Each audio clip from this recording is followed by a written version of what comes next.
Dolor de garganta, goteo nasal y estornudos son algunos de los síntomas que en ocasiones nos llevan a la automedicación, ya que sabemos que es el inicio de una infección en vías respiratorias. Pero, ¿sabemos qué tipo de infección es? ¿O si se trata de una gripe o alergia? Puede ser difícil distinguirlos porque comparten muchos síntomas, y al tomar medicamentos sin prescripción médica, lo único que hacemos es empeorar el cuadro del padecimiento. Hoy, en Diálogos en Confianza, nuestros invitados nos informarán cuáles son las principales infecciones en vías respiratorias que se presentan en esta época, síntomas y tratamiento.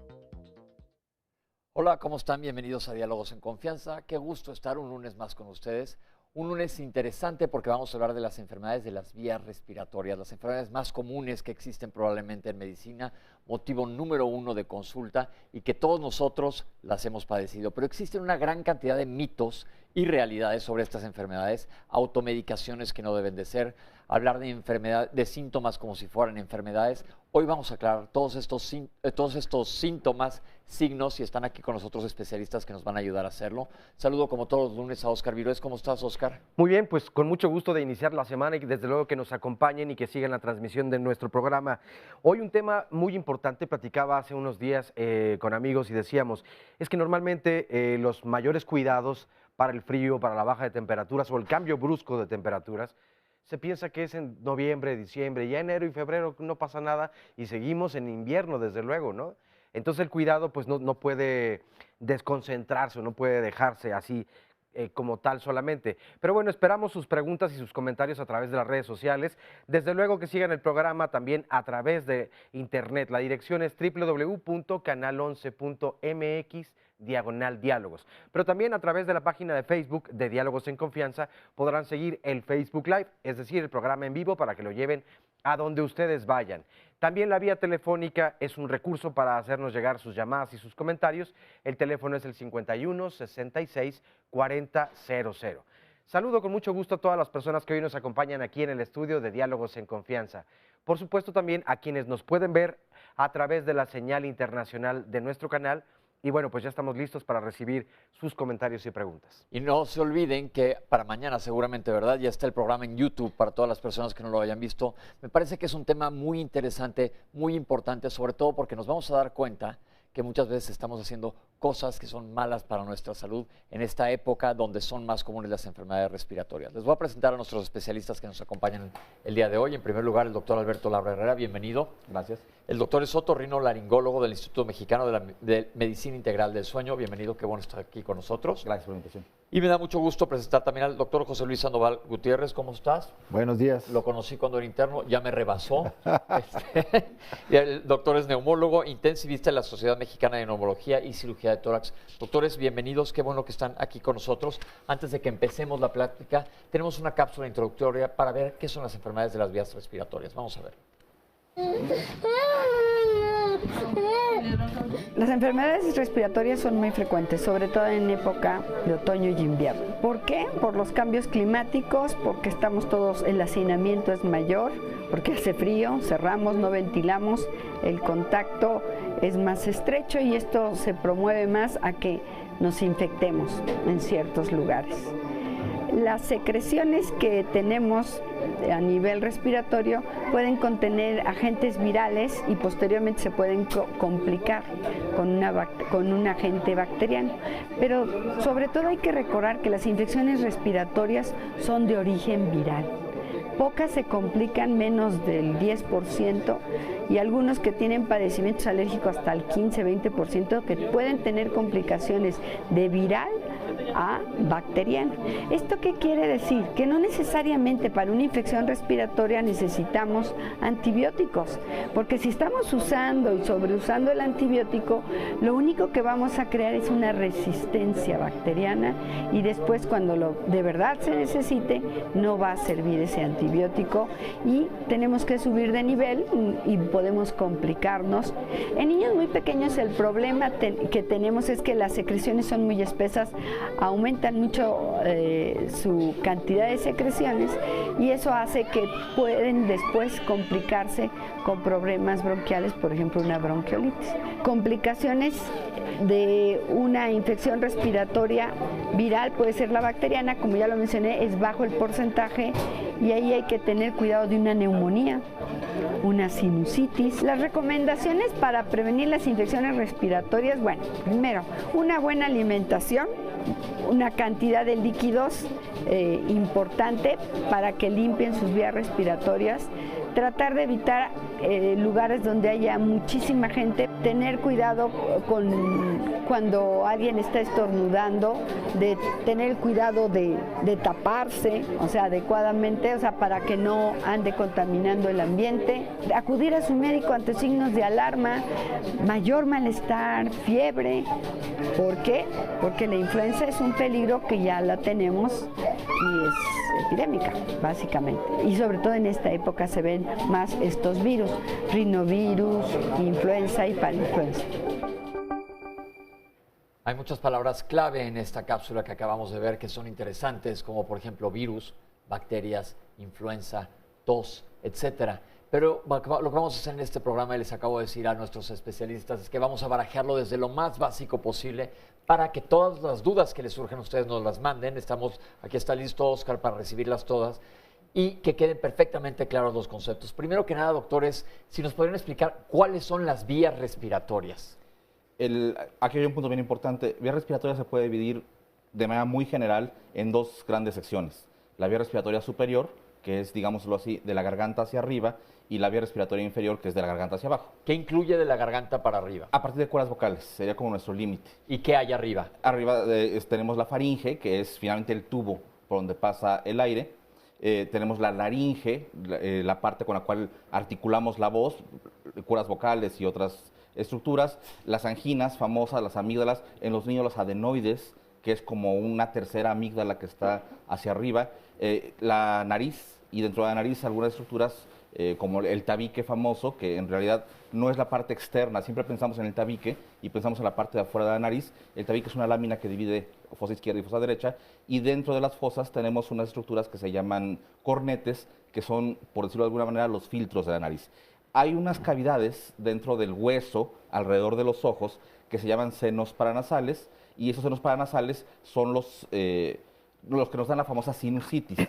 La sinusitis, finalmente, bueno, lo hablaremos en el transcurso del programa, pero se refiere a que hay una inflamación que puede ser por infección o por otras cosas dentro de los senos paranasales, e insisto, son unos huecos que están dentro del hueso, alrededor de los ojos. Perfecto. ¿Y las vías respiratorias bajas? Claro, como bien dice el doctor, después de la laringe, pues bueno, viene un tubo cilíndrico, no totalmente cerrado, que se le conoce como tráquea, que son varios anillos cartilaginosos donde hay músculos y también hay tendones, y la situación después es una división grande entre bronquio principal derecho, bronquio principal izquierdo, después una división de esos bronquios en bronquiolos y en cuestiones terminales, y la unidad básica del pulmón nosotros le consideramos que se llama alveolo, que es un saco en el cual se cierra y se abre donde se hace el intercambio gaseoso. Por eso es muy común que en estas épocas de frío haya mucho diagnóstico en primer nivel de la denominada bronquitis.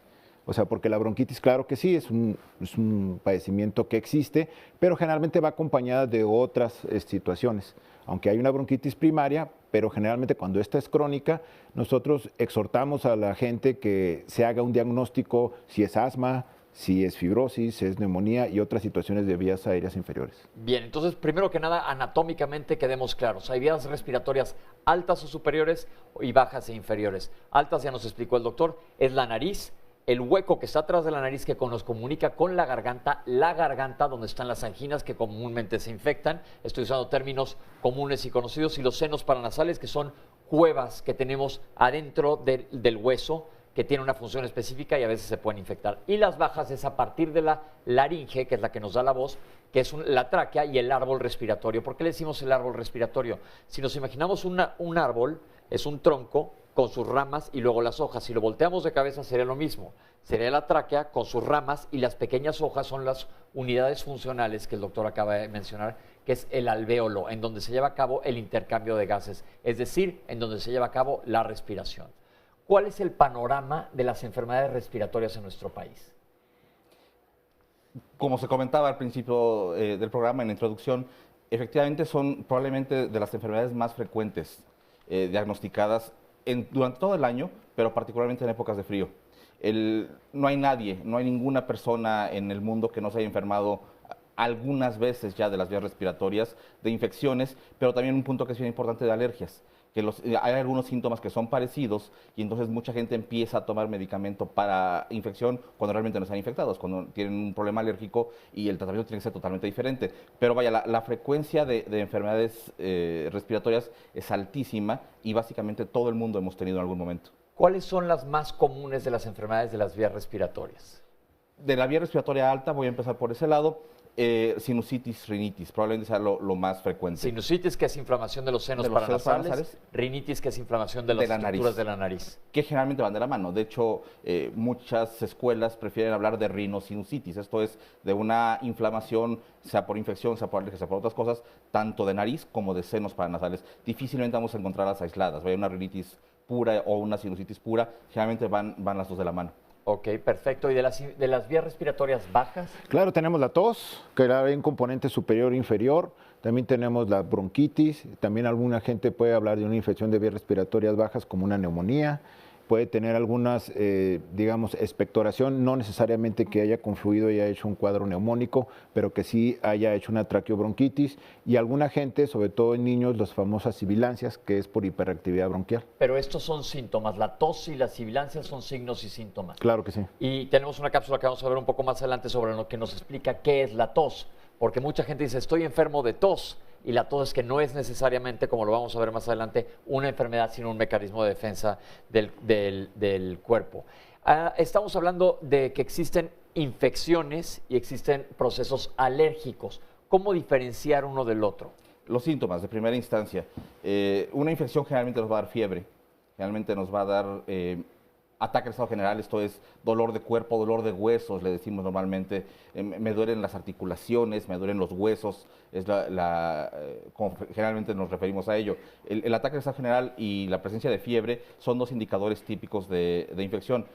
La presencia de moco, de escurrimiento nasal o de flemas puede deberse a ambas cosas. Entonces, el hecho de que yo tenga mucho escurrimiento nasal no significa que esté infectado.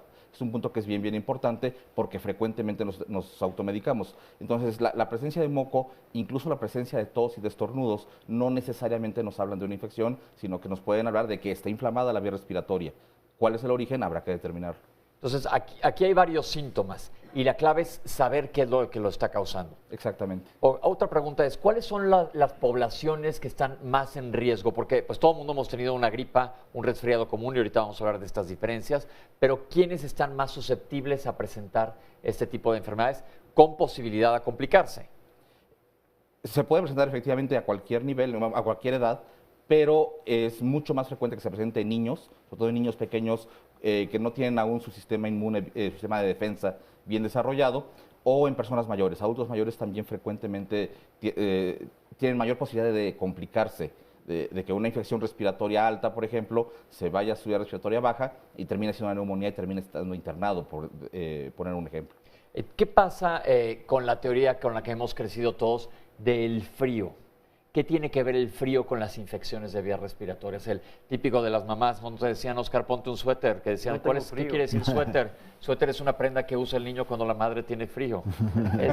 ¿Qué hay con el frío y las infecciones de vías respiratorias? Bueno, sí hay una, digamos, relación epidemiológica. En las épocas de frío o los países de mucho frío, se sabe que los virus tienen cierta tendencia, son psicrófilos, o sea, hay algunos que tienen cierto tropismo, o sea, cierto movimiento hacia las áreas desprotegidas. Cuando hay frío, los mecanismos de defensa normales de la vía aérea, como pueden ser los cilios, que son unos pequeños pelitos. ¿Que están en dónde? Que están en el árbol bronquial, también están en la vía aérea superior, pero sobre todo en el árbol bronquial están, digamos, como unas pequeñas escobillones que hacen que se mueva el material. Ese con el frío se empieza a hacer inmóvil y es muy fácil que se retengan secreciones. Es muy fácil que el virus, oportunistas, aprovechen eso. Y sabemos que con el frío la gente tiende a confluir, o sea, le gusta estar más en la casa. Más hacinados. Más hacinados. Juntos. Alguien se enferma y es más fácil que a través del tacto o de la vía aérea alguien se infecte. Por eso los virus en estas épocas son las que llevan, digamos, el primer lugar de las infecciones de vías aéreas respiratorias. Entonces, más que nada, es por eso no es que sí sea el frío, porque si no la gente ahorita en Canadá o en Alaska estarían todo el tiempo infectados. Claro que sí. Entonces, esa es una cosa de romper el mito del frío, si no es por eso, por el hacinamiento, que vamos a hablar también más adelante de medidas de protección para no contagiar, porque vamos a ver que son de las enfermedades más comúnmente contagiadas y más fácilmente contagiadas. ¿Qué puede hacer ahorita cualquier persona que nos está viendo y se pregunta, ¿tengo gripa o tengo un resfriado común? ¿Cuál es la diferencia? Bueno, ahora, a partir del 2009, pues por la pandemia que hubo, sí empezó a haber un poco de diferencia, ¿no? El resfriado común generalmente es alguien que tiene no tanta sintomatología, que no rebasa los 72 horas, que no generalmente tiene cuadros de fiebre alta, sino tiene algo que nosotros llamamos febrícula, o sea, sin llegar a la fiebre, no tiene tanto cuerpo cortado y generalmente no afecta su actividad laboral. Cuando alguien en realidad tiene una cuestión, por ejemplo, que puede ser la influenza o algún otro virus, que hay varios, y tiene un cuadro gripal, catarral como tal, generalmente el paciente tiene cuerpo cortado, temperatura arriba de generalmente 38,5 hasta 39, lo tumba en la cama, tiene que tomar medicamentos aparte de los antigripales que podemos platicar cuáles sí, cuáles no o cómo se deben de tomar. Algún otro medicamento, por ejemplo, ya complicado con alguna bacteria que lo lleve a tomar antibiótico o tiene que tomar un antiviral. Entonces, claro, la gripa catarral, que antes se conocía como que tienes alguna gripa, es algo leve, ¿no? Las gripas se pueden complicar a llevar a cuadros neumónicos, como bien decía el colega, en los polos de la vida, menores de 5 años y arriba de 65, son gente más susceptible a complicarse. Ok, es muy importante. Entonces estamos hablando de diferencias entre los cuadros más comunes, es muy importante que lo entiendan y nunca automedicarse, porque esto puede complicar las situaciones. Vamos a hablar también de vacunación, vamos a hablar de las infecciones más comunes, cuáles son los síntomas y cuáles son los peligros, sobre todo en las poblaciones que están mayormente en riesgo. Vamos a hacer un corte y regresamos con ustedes. Estamos aquí en Diálogos en Confianza.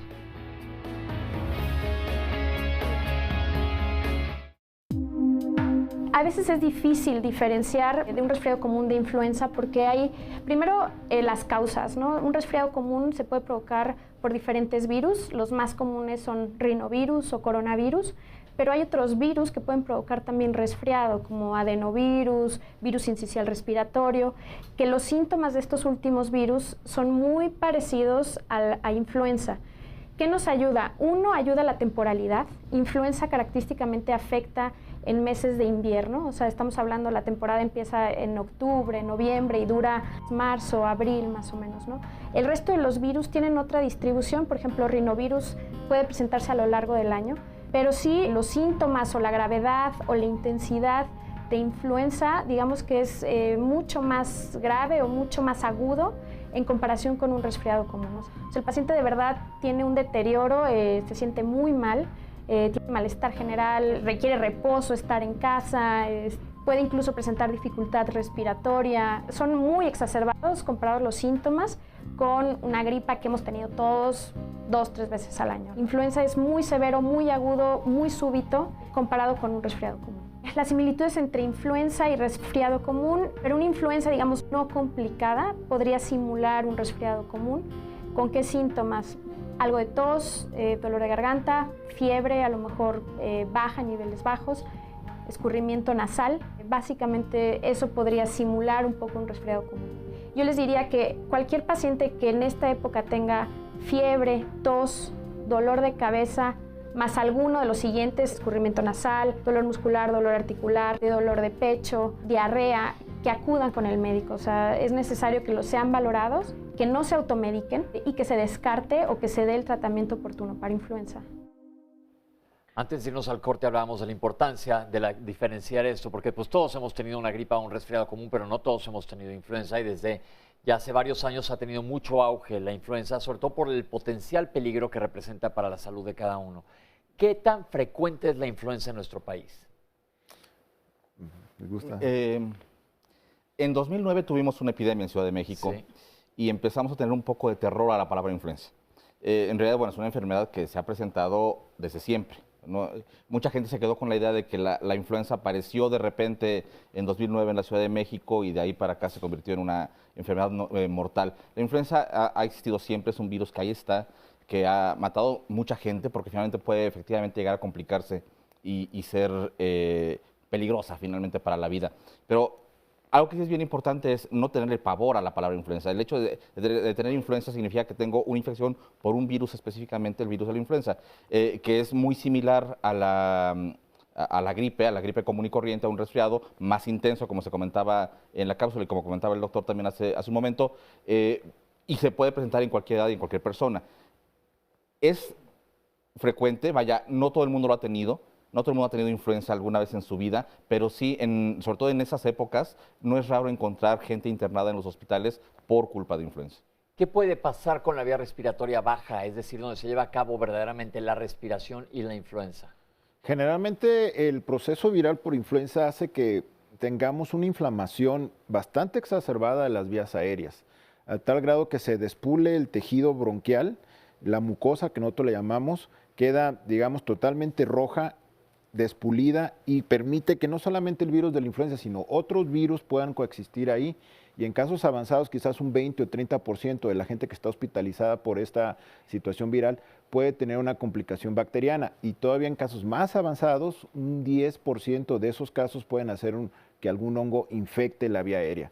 Por lo cual, los primeros 72 horas, inclusive algunos hablan de 96 horas, es un proceso inflamatorio, nosotros le decimos desepitelización, o sea, la protección normal de la mucosa se rompe, haz de cuenta que cuando se abraza la piel. Como si con una lija la pasaran en nuestra vía respiratoria. Lo mismo, o sea, se inflama, la hace muy susceptible a todo tipo de infecciones y procesos, y cuando esta empieza, digamos, a cicatrizar en un proceso normal que él tiene de 4 o 5 días, es cuando la gente empieza a ver cierta mejoría.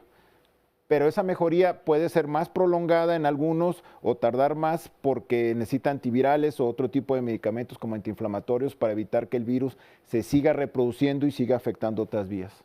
Una pregunta, ¿qué hay de la vacuna de la influenza? Ha habido mucha controversia, aquí hemos hablado ya de vacunación en el programa. ¿Tú te vacunaste, Oscar? Este año no, bueno, el año anterior más bien. ¿Qué le dirían a Oscar? Hay que vacunarse. Afortunadamente, nuestro país cuenta con una buena dotación de vacunas para la población susceptible. Ya habíamos dicho los menores de 5 y 65, pero todos aquellos que estén en este rango, digamos entre los 10 y 50 y tantos años de edad, que tengan factores de riesgo o que tengan la oportunidad. ¿Qué factores de riesgo? Por ejemplo, fumar, obesidad extrema, diabéticos, descompensados sobre todo, algunas enfermedades reumatológicas, algunas enfermedades oncológicas, sea cánceres, alguna gente que tenga problemas de tosedor crónico porque sea bronquítico crónico, o que tenga patologías pulmonares, asmáticos, gente con fibrosis pulmonar, gente con enfisema, que es el EPOC. Esos son factores de riesgo, pero en general se recomienda que todos nos vacunemos. Sí, desgraciadamente en nuestro país no tiene 120 millones de dosis.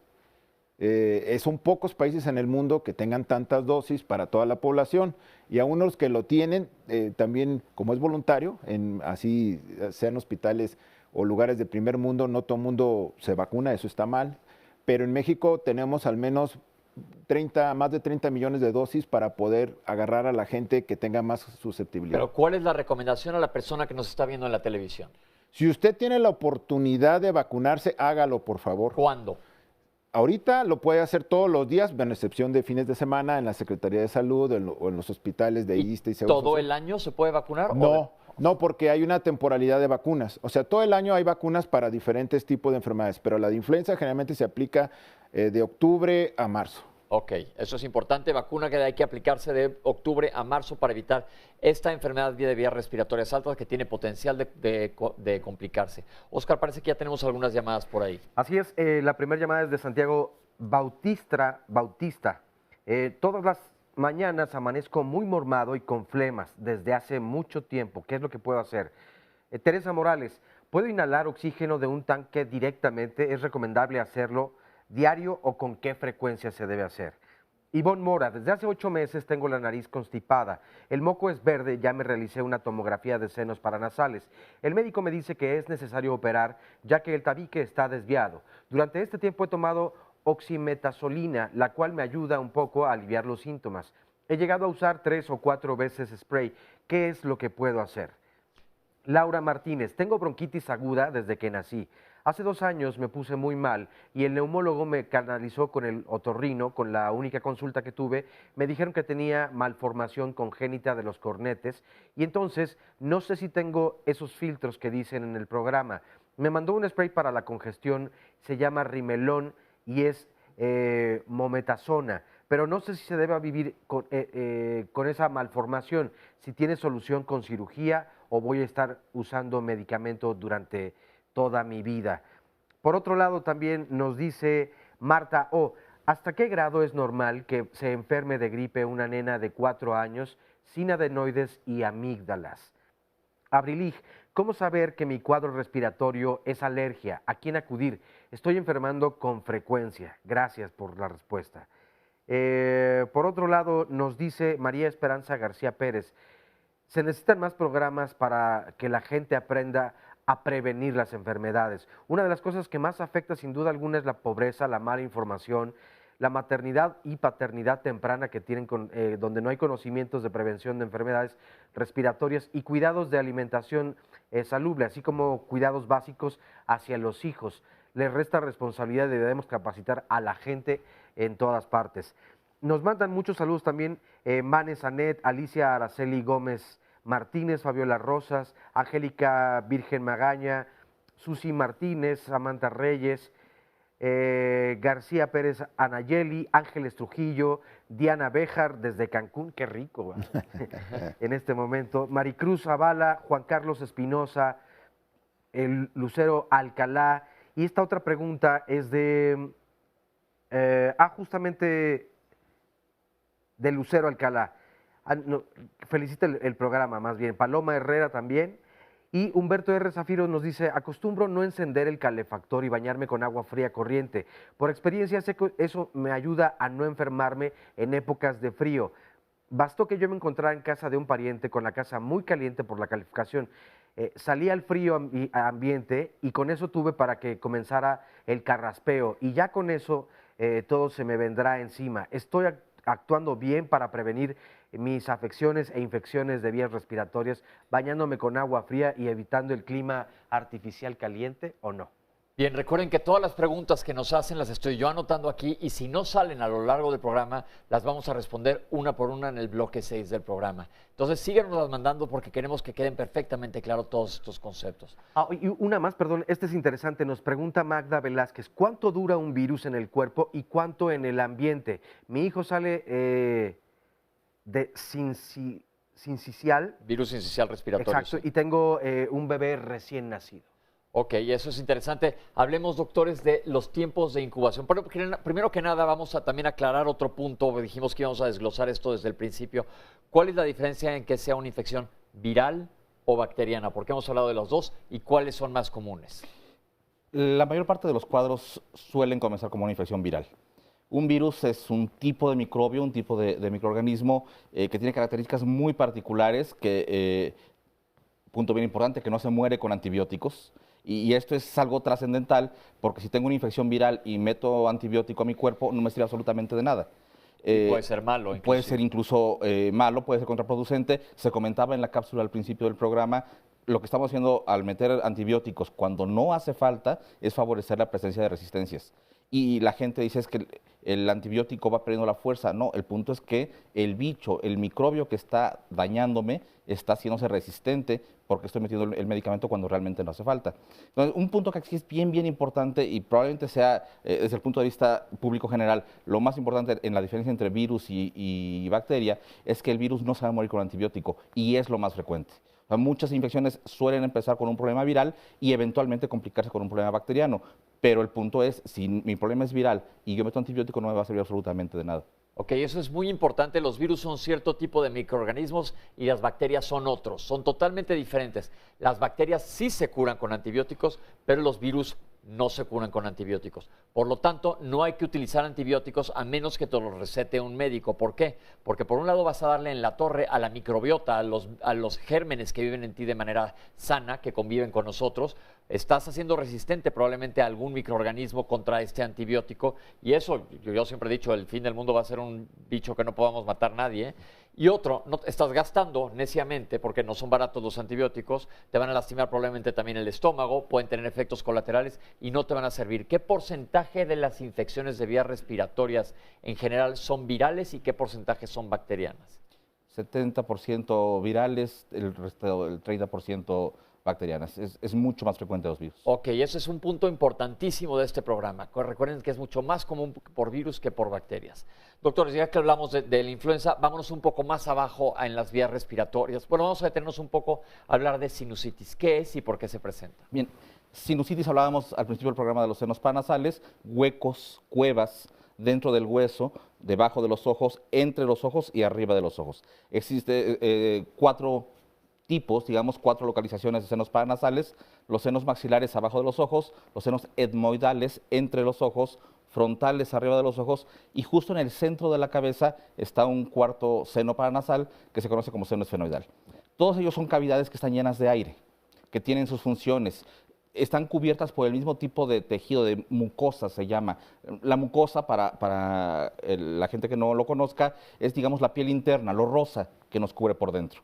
Hablamos de mucosa y nos imaginamos moco. No necesariamente, cuando estamos hablando de mucosa, estamos hablando de la piel interna del cuerpo, de lo rosita, lo que nos recubre por dentro. La mucosa de los senos paranasales es idéntica a la de la nariz, es exactamente el mismo tipo. Entonces produce moco, igual que la produce la nariz. Tiene cilios, de los que se hablaban hace un rato, que están en constante movimiento para ir eliminando lo que va ingresando, y ayudan en la resonancia de la voz, por ejemplo, disminuyen el peso del cráneo, tienen sus funciones específicas los senos paranasales. Están ahí y deben estar llenos de aire. Producen moco, pero ese moco está constantemente drenando hacia la nariz. Entre los senos paranasales y la nariz producimos alrededor de 1,5 litros de moco todos los días. Y lo estamos deglutiendo pensando que es saliva. Uno no se da cuenta que estamos pasando moco hasta que se vuelve espeso. Normalmente el moco es muy fluido, lo estamos deglutiendo 1,5 litros todos los días. Cuando se detiene este drenaje de los senos paranasales hacia la nariz, de ahí hacia la garganta y de ahí deglutirlo, se empieza a almacenar el moco. Se va deshidratando y se convierte en un excelente medio de cultivo. Estamos hablando de lo más frecuente, puede ser por muchas cosas. Se convierte en un medio de cultivo y entonces bacterias que ya están por ahí, por ejemplo, empiezan a multiplicarse, empiezan a crecer y nos dan un cuadro de infección dentro de los senos paranasales. ¿Por qué deja de drenar? Porque se cierra, eso es lo más común, el sitio por el cual están drenando, el tubo por el cual drenan. El ostium se llama, es el sitio por el cual están pasando el moco de los senos paranasales hacia la nariz para después ser eliminado. Se cierra, se empieza a almacenar y esto provoca un círculo vicioso, porque de por sí ya tengo un moco que no debería estar ahí espeso, infectado, eso inflama más y al inflamar más se cierra más y entonces entramos en el círculo vicioso. ¿Qué hacer para la sinusitis? Hay que liberarlo para que ese moco se drene. Los síntomas pueden ser sinusitis aguda, puede ser sinusitis crónica. Estamos hablando del tiempo, de cuánto tiempo lleva la sinusitis presente en nuestro cuerpo. Si lleva menos de 3 semanas, generalmente hablamos de una sinusitis aguda. Más de allá podemos hablar de una crónica o subaguda. ¿Qué síntomas hay? Dolor en aguda, primordialmente, inicialmente, es dolor alrededor de los ojos. Es una sensación de que me agacho y siento que los ojos se me van a salir.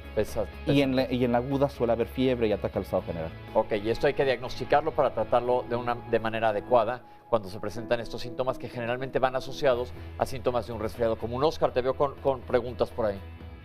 Bueno, sí, algunas. Nos dice Lorena PF. ¿Cuánto tiempo en promedio dura una tos normal? Para niños y adultos sirve tomar complementos, vitamina C o D, etcétera, en pocas enfermedades respiratorias. ¿Es verdad que la vacuna contra la influenza tiene defectos, lo que ha causado enfermedades más graves en los que la aplican? Sonia Cortés nos dice, ¿el asma alérgico cómo se controla y qué tanto puede agravar una enfermedad de las vías respiratorias? Bueno, tenemos más comentarios y llamadas, pero antes una pausa, no se vayan, estamos en Diálogos en Confianza. Cuando la afección respiratoria es causada por un virus, suele extenderse desde los 3 hasta los 10 días, y es en los primeros días cuando la persona se siente peor. Generalmente no requiere de tratamiento, pero en algunos casos se pueden suministrar antivirales, analgésicos, descongestionantes y antitérmicos. Por su parte, las infecciones respiratorias generadas por una bacteria suelen extenderse más de 7 días, y la progresión del malestar suele incrementarse debido a la incidencia de la bacteria en el organismo. En este caso, es necesario el uso de antibióticos de acuerdo a las indicaciones del médico. Bien, estamos de regreso en Diálogos en Confianza, hablando de las infecciones de vías respiratorias de las cuales todos hemos padecido, pero tenemos como siempre al público que nos enriquece el programa con sus testimonios. Primero que nada, María Guadalupe, hola, ¿cómo está? Buenos días. Yo les quiero compartir, por ejemplo, que me operaron hace como 20 años de sinusitis. Desde entonces tengo una resequedad enorme, nunca he sentido que tenga yo catarro, al contrario, es una resequedad tremenda en toda la parte de la nariz, me llega a la garganta, también siento como ardor, la resequedad y los ojos inflamados. Yo quiero saber si es normal que no tenga yo escurrimientos y qué debo de hacer porque me duele también la espalda bastante. Es todo. Gracias. Doctores, ¿algún comentario para la señora? La cirugía de sinusitis puede ser muchas cosas, vaya, dependiendo de qué es lo que haya tenido en ese momento. Si el factor que estaba causando la sinusitis era el tabique, por poner un ejemplo, el tabique chocando con el sitio de drenaje, lo que hay que hacer es enderezar el tabique y punto, no hay que hacer ninguna otra cosa, y eso no tendría por qué provocar esta resequedad. Habría que checar específicamente qué fue lo que hicieron durante esa cirugía para ver si se puede curar, vaya, si se puede quitar esa sensación de resequedad. Pudiera llegar a ser normal cuando se manejan los cornetes, hablábamos de los filtros de la nariz, sí es totalmente normal que disminuya la cantidad de moco porque ahí es donde se producen primordialmente.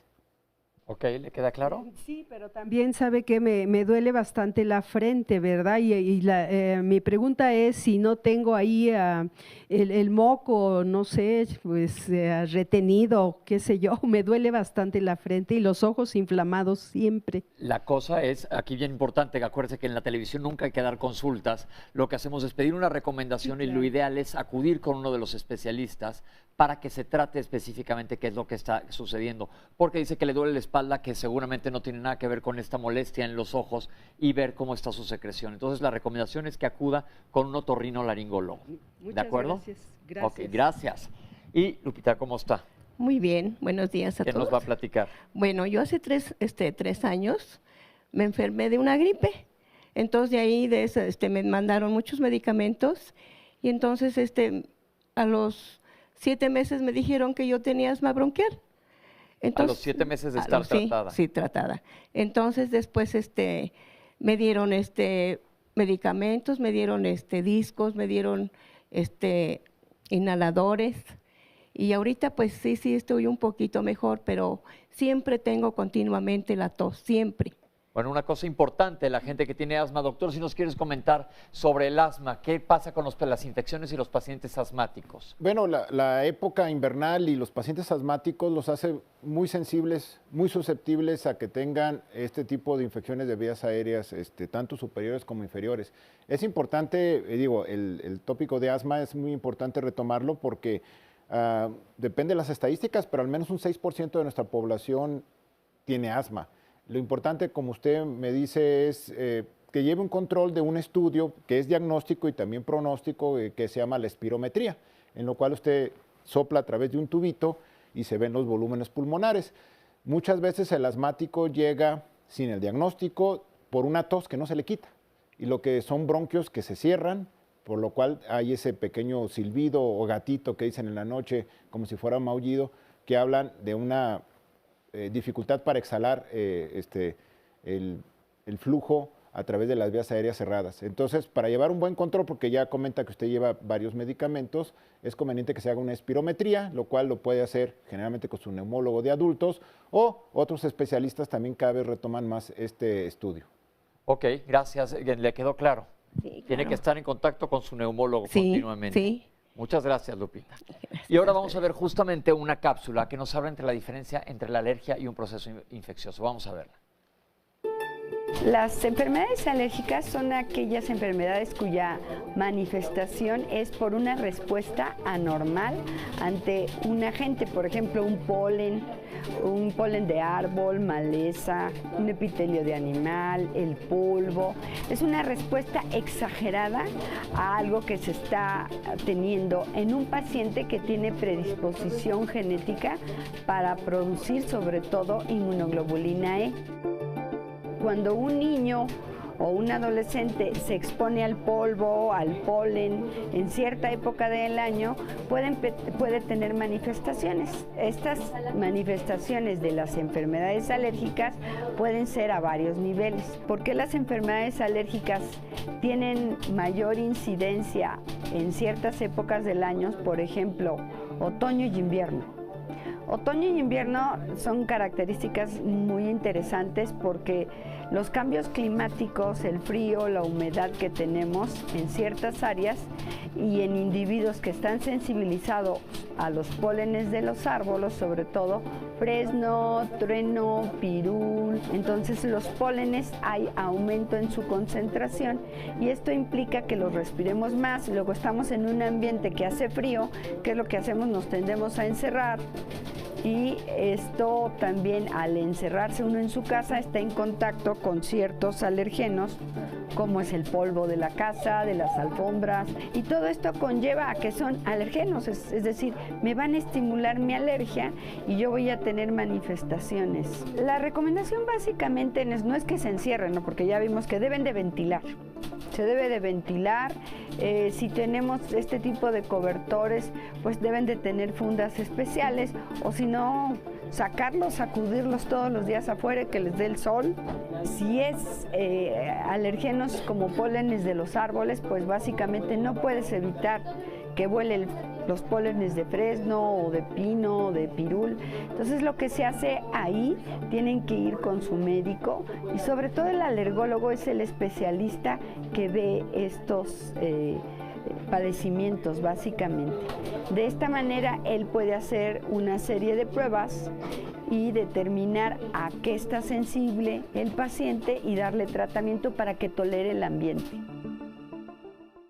Ahí lo tienen, se pueden confundir mucho, como ya nos lo habían comentado aquí los especialistas, los síntomas de un proceso alérgico, inclusive un proceso asmático, que muchas veces puede ser desencadenada por alergia y sobreinfectada, como nos explicó el doctor. Entonces, ¿qué hay que hacer? Ir con un médico que determine qué es lo que te está sucediendo.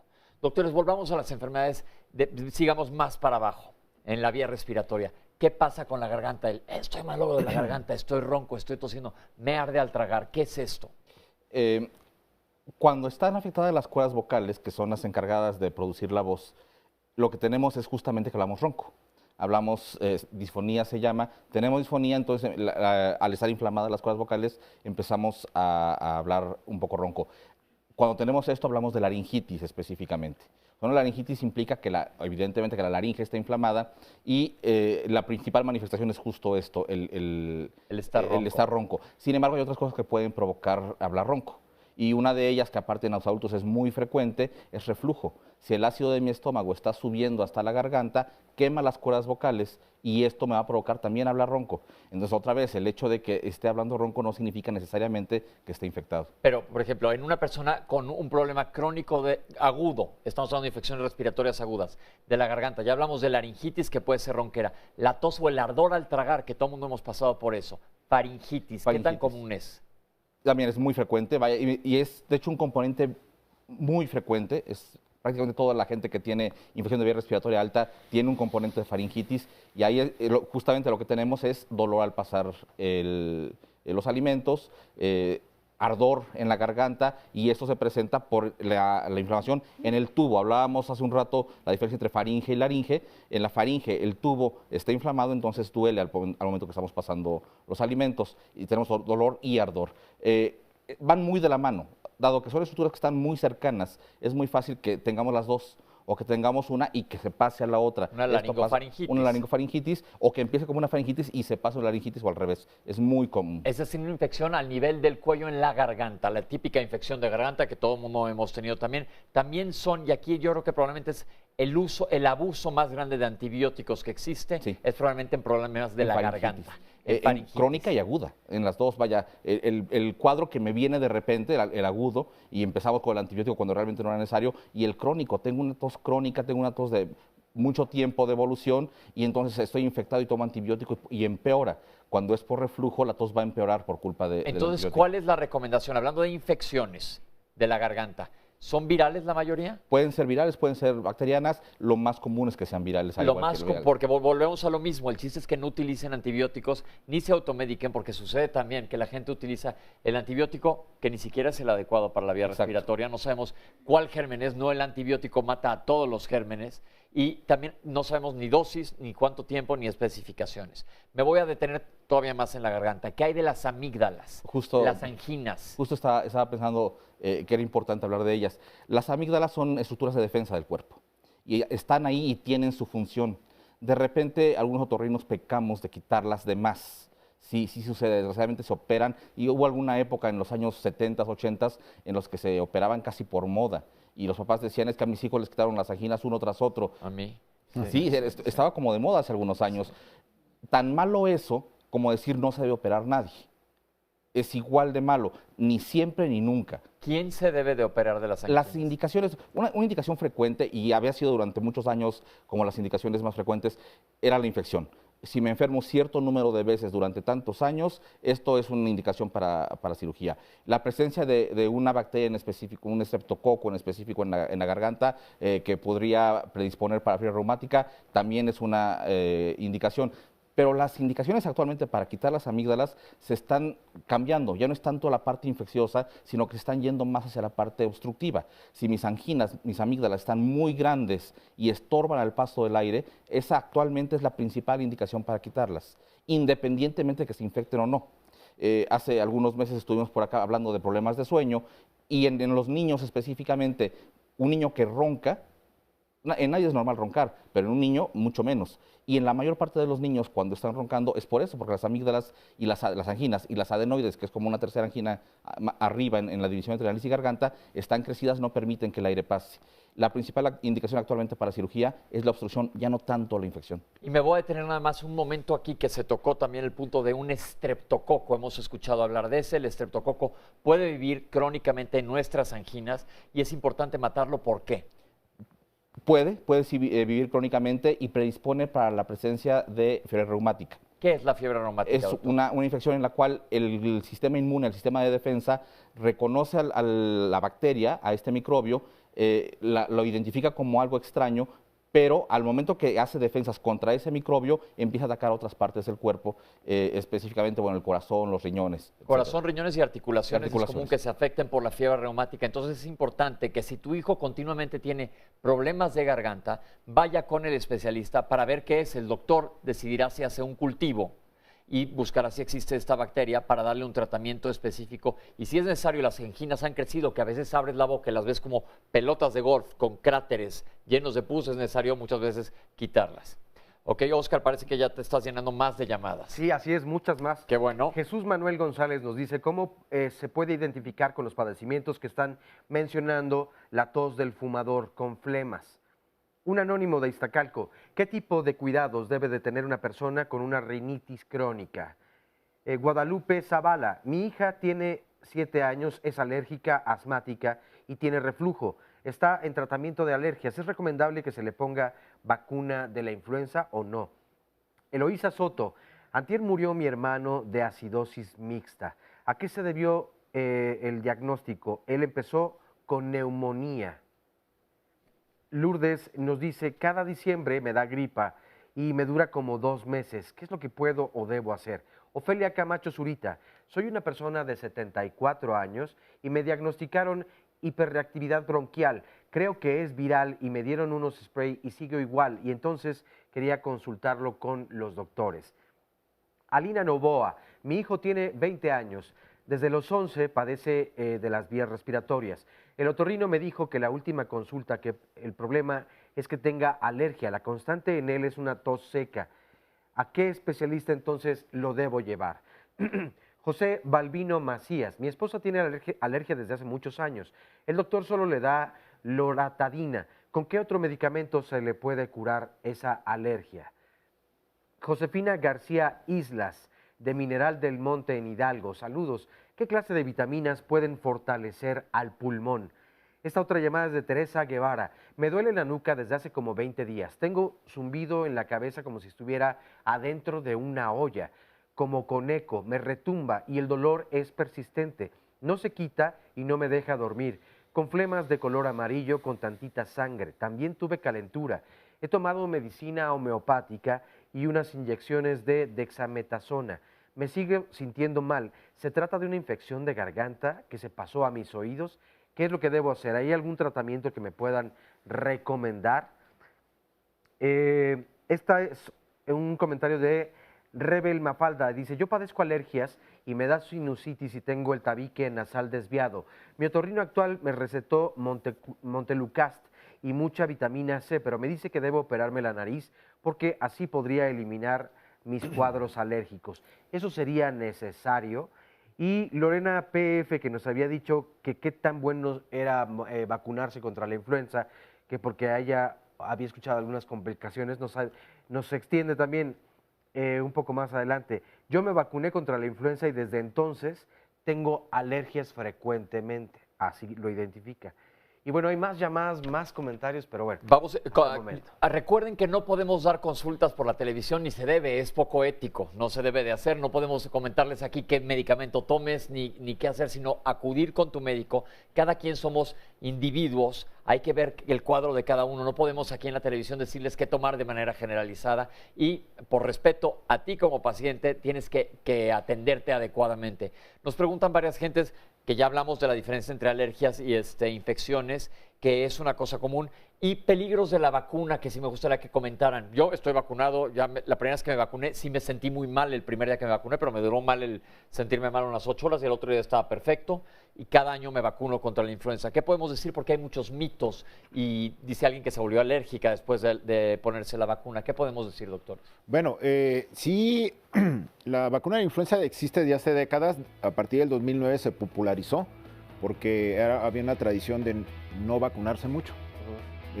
Pero ¿qué puede pasar? ¿Existen efectos colaterales serios? Sí, pero igual que el resto de las vacunas. Y eso lo sabe cualquier mamá cuando va y vacuna a un niño, lo sabe que puede darle un poquito de fiebre en menos del 10-15% de la gente. Ninguno de ellos generalmente requiere alguna hospitalización o se complica para ya no volvérsela a poner.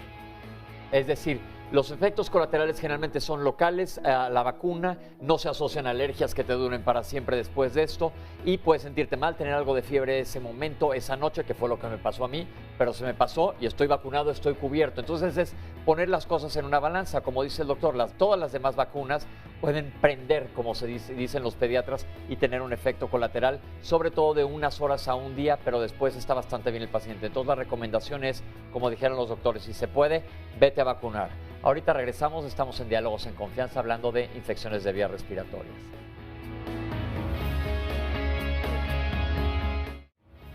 Estamos de vuelta aquí en Diálogos en Confianza. Mañana también tocaremos un tema importante, trastornos de la alimentación en los hijos.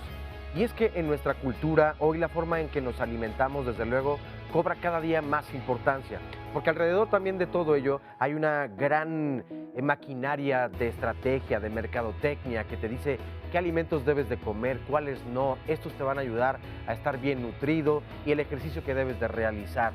Todo esto, desde luego, logra en nosotros un estrés, una presión. Desde luego tenemos que alimentarnos muy bien, pero estar bien de acuerdo a lo que dicen los especialistas, desde luego puede provocar trastornos en la alimentación por este estrés que se ha generado en algunas personas, más en las y los adolescentes, y puede ser el caso de nuestros hijos.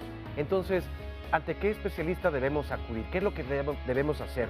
¿Cómo poner atención? ¿Cuándo saber que se encendió tal vez un foco rojo y que debemos entonces escuchar y estar más al pendiente de nuestros hijos y nuestras hijas? De todo eso y más se hablará mañana aquí en punto de las 9 de la mañana. La invitación es para que no te lo pierdas y desde luego si quieres asistir, pues entonces marca en este momento al 5341 4435. Vamos a ver a continuación el resumen de la primera parte. La vía respiratoria se puede dividir de manera muy general en dos grandes secciones. La vía respiratoria superior, que es, digámoslo así, de la garganta hacia arriba, y la vía respiratoria inferior, que es de la garganta hacia abajo. Arriba tenemos la faringe, que es finalmente el tubo por donde pasa el aire. Tenemos la laringe, las anginas famosas, las amígdalas, en los niños los adenoides, la nariz, y dentro de la nariz algunas estructuras como el tabique. El tabique es una lámina que divide fosa izquierda y fosa derecha, y dentro de las fosas tenemos unas estructuras que se llaman cornetes, que son, por decirlo de alguna manera, los filtros de la nariz. Los senos paranasales, e insisto, son unos huecos que están dentro del hueso, alrededor de los ojos. Después de la laringe, pues bueno, viene un tubo cilíndrico, no totalmente cerrado, que se le conoce como tráquea, que son varios anillos cartilaginosos donde hay músculos y también hay tendones, y la situación después es una división grande entre bronquio principal derecho, bronquio principal izquierdo, después una división de esos bronquios en bronquiolos y en cuestiones terminales, y la unidad básica del pulmón nosotros le consideramos que se llama alveolo. Sinusitis, rinitis, probablemente sea lo más frecuente. Sí. El ataque de estado general y la presencia de fiebre son dos indicadores típicos de infección. La presencia de moco, incluso la presencia de tos y de estornudos, no necesariamente nos hablan de una infección, sino que nos pueden hablar de que está inflamada la vía respiratoria. ¿Cuál es el origen? Habrá que determinarlo. Y sabemos que con el frío la gente tiende a confluir, o sea, le gusta estar más en la casa, más hacinados. Alguien se enferma y es más fácil que a través del tacto o de la vía aérea alguien se infecte. Por eso los virus en estas épocas son las que llevan, digamos, el primer lugar de las infecciones de vías aéreas respiratorias. Seguimos con los comentarios del público. Ricardo, ¿cómo estás? Muy bien, buenos días. ¿Qué nos vas a platicar? Yo desde que tenía aproximadamente 4 años de edad fui diagnosticado como alérgico al polvo, lana, ácaros. Inclusive se me manejó ser alérgico al frío. Tuve un tratamiento muy prolongado con vacunas, medicamento. Hubo operación de amígdalas, adenoides, tabique desviado. Pero en la adolescencia, empecé a tener, dejé tratamiento, empecé a descuidar, empecé a tener factores de riesgo, tabaquismo sin ningún cuidado, y recaí en fechas recientes y tuve que retomar de nuevo el tratamiento y todo. De alergias. De alergia, es correcto. Entonces es muy importante que cuides tu tratamiento de alergia, porque la gente alérgica es más susceptible a que se infecte que una persona que no lo es. Es muy importante esto que hablas de las vacunas, y ya tuvimos un programa de alergias aquí en Diálogos en Confianza que te recomiendo, y a toda la gente que tenga dudas sobre alergia, que lo vean, lo pueden buscar en YouTube, nada más ponen Diálogos en Confianza, alergias, porque sí hay que cuidarse. La gente que somos alérgicas, tenemos en esta temporada, sobre todo algunas, como se dijo en la cápsula, algunos árboles como el fresno, mayor posibilidad de infectarnos por la susceptibilidad de la inflamación de las vías aéreas. ¿De acuerdo? Entonces, a cuidarse, no fumes. Sí, claro que no. Ok. Y estoy con Ivonne. ¿Cómo estás? Ivonne. Sí, bien, gracias. Bueno, resumiendo un poco, yo, el mismo caso que él, y a mí lo que me trae el día de hoy, este día precisamente, es que de mayo para acá, junio, yo ya no puedo respirar libremente, siempre tengo obstrucción nasal. Primero yo también creía que era mi problema, o sea, ahorita lo que estoy es confundida, es alérgico, porque siempre fui alérgica y tuve tratamiento de vacunas, mejoré, yo lo achaco después de mis embarazos, porque ahí fue cuando presenté estos síntomas leves, ahorita ya es algo muy, muy crónico de diario. Yo acudí con un otorrino, me mandó tomografía de senos paranasales, se me detectó que tengo el tabique desviado, que tengo rinitis, que tengo sinusitis, entonces él me dice, se va a operar, pero no urge, no, ahorita ya me ha dado 2 tratamientos de antibiótico con sprays nasales, pero no mejoro del todo.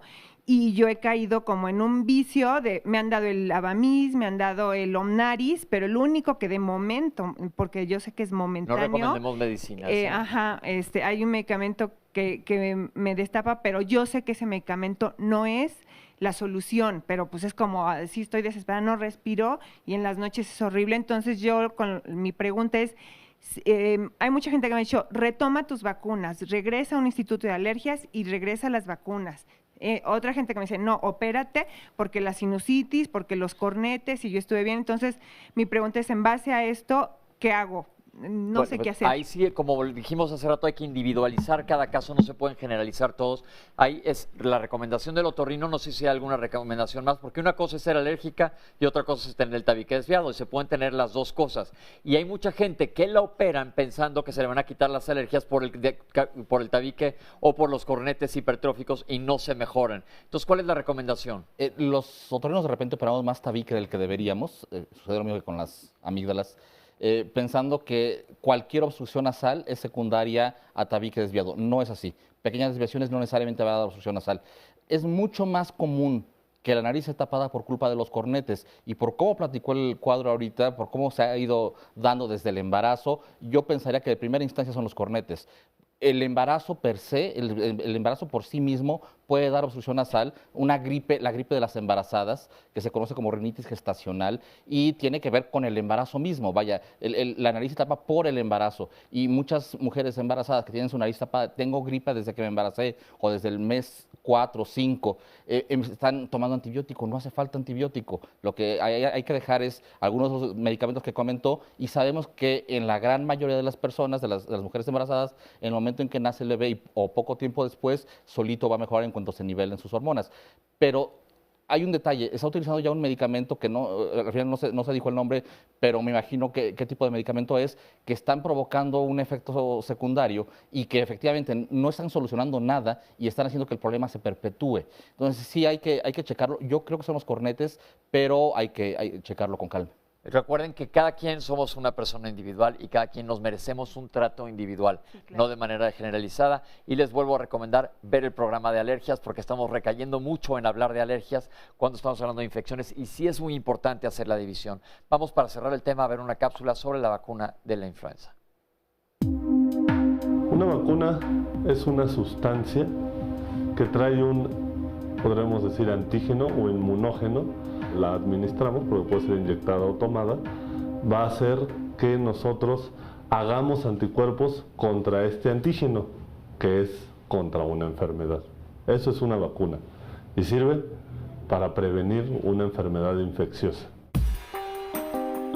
La influenza es un virus respiratorio muy contagioso que todos los años lo vemos y que va a causar enfermedad respiratoria en toda la población. Normalmente enferma o infecta al 10% de la población todos los años, pero hay años que esto puede aumentar, como ya lo vimos que sucedió en el 2009. En el 2009 aumentó esto y le llamamos la influenza pandémica, porque fue un virus nuevo. La población de mayor riesgo si se enferma de influenza son los niños menores de 5 años, los adultos mayores de 60 y las personas que tienen otras enfermedades, por ejemplo, los que tienen diabetes, los que tienen asma, los que tienen bronquitis crónica, y un grupo muy importante de personas que se enferman y tienen más riesgo de complicarse son los obesos y las embarazadas.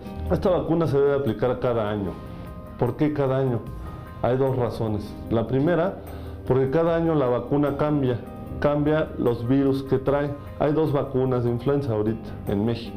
Tenemos la vacuna que es trivalente, que tiene 3 serotipos del virus, o sea, 3 virus. Tiene 2 virus del tipo A y 1 B. Hay 3 tipos de virus de influenza, el A, el B y el C. El A y el B son los que le dan humano, el C no da humano. El A son los que causan las grandes pandemias y el B causa mucha enfermedad también.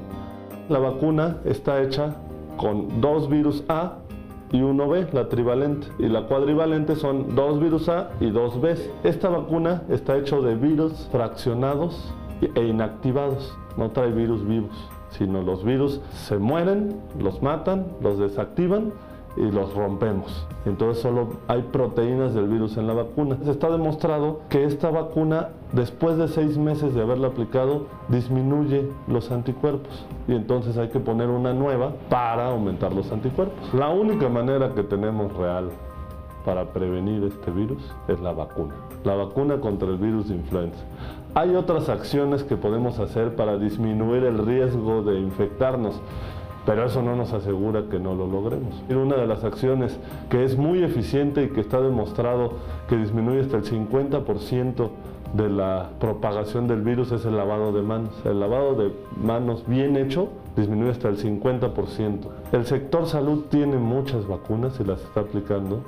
Puede ir a su centro de salud o hay lugares en el metro, en el metrobús, en la calle donde hay puestos de vacunación donde pueden acudir y se les aplica.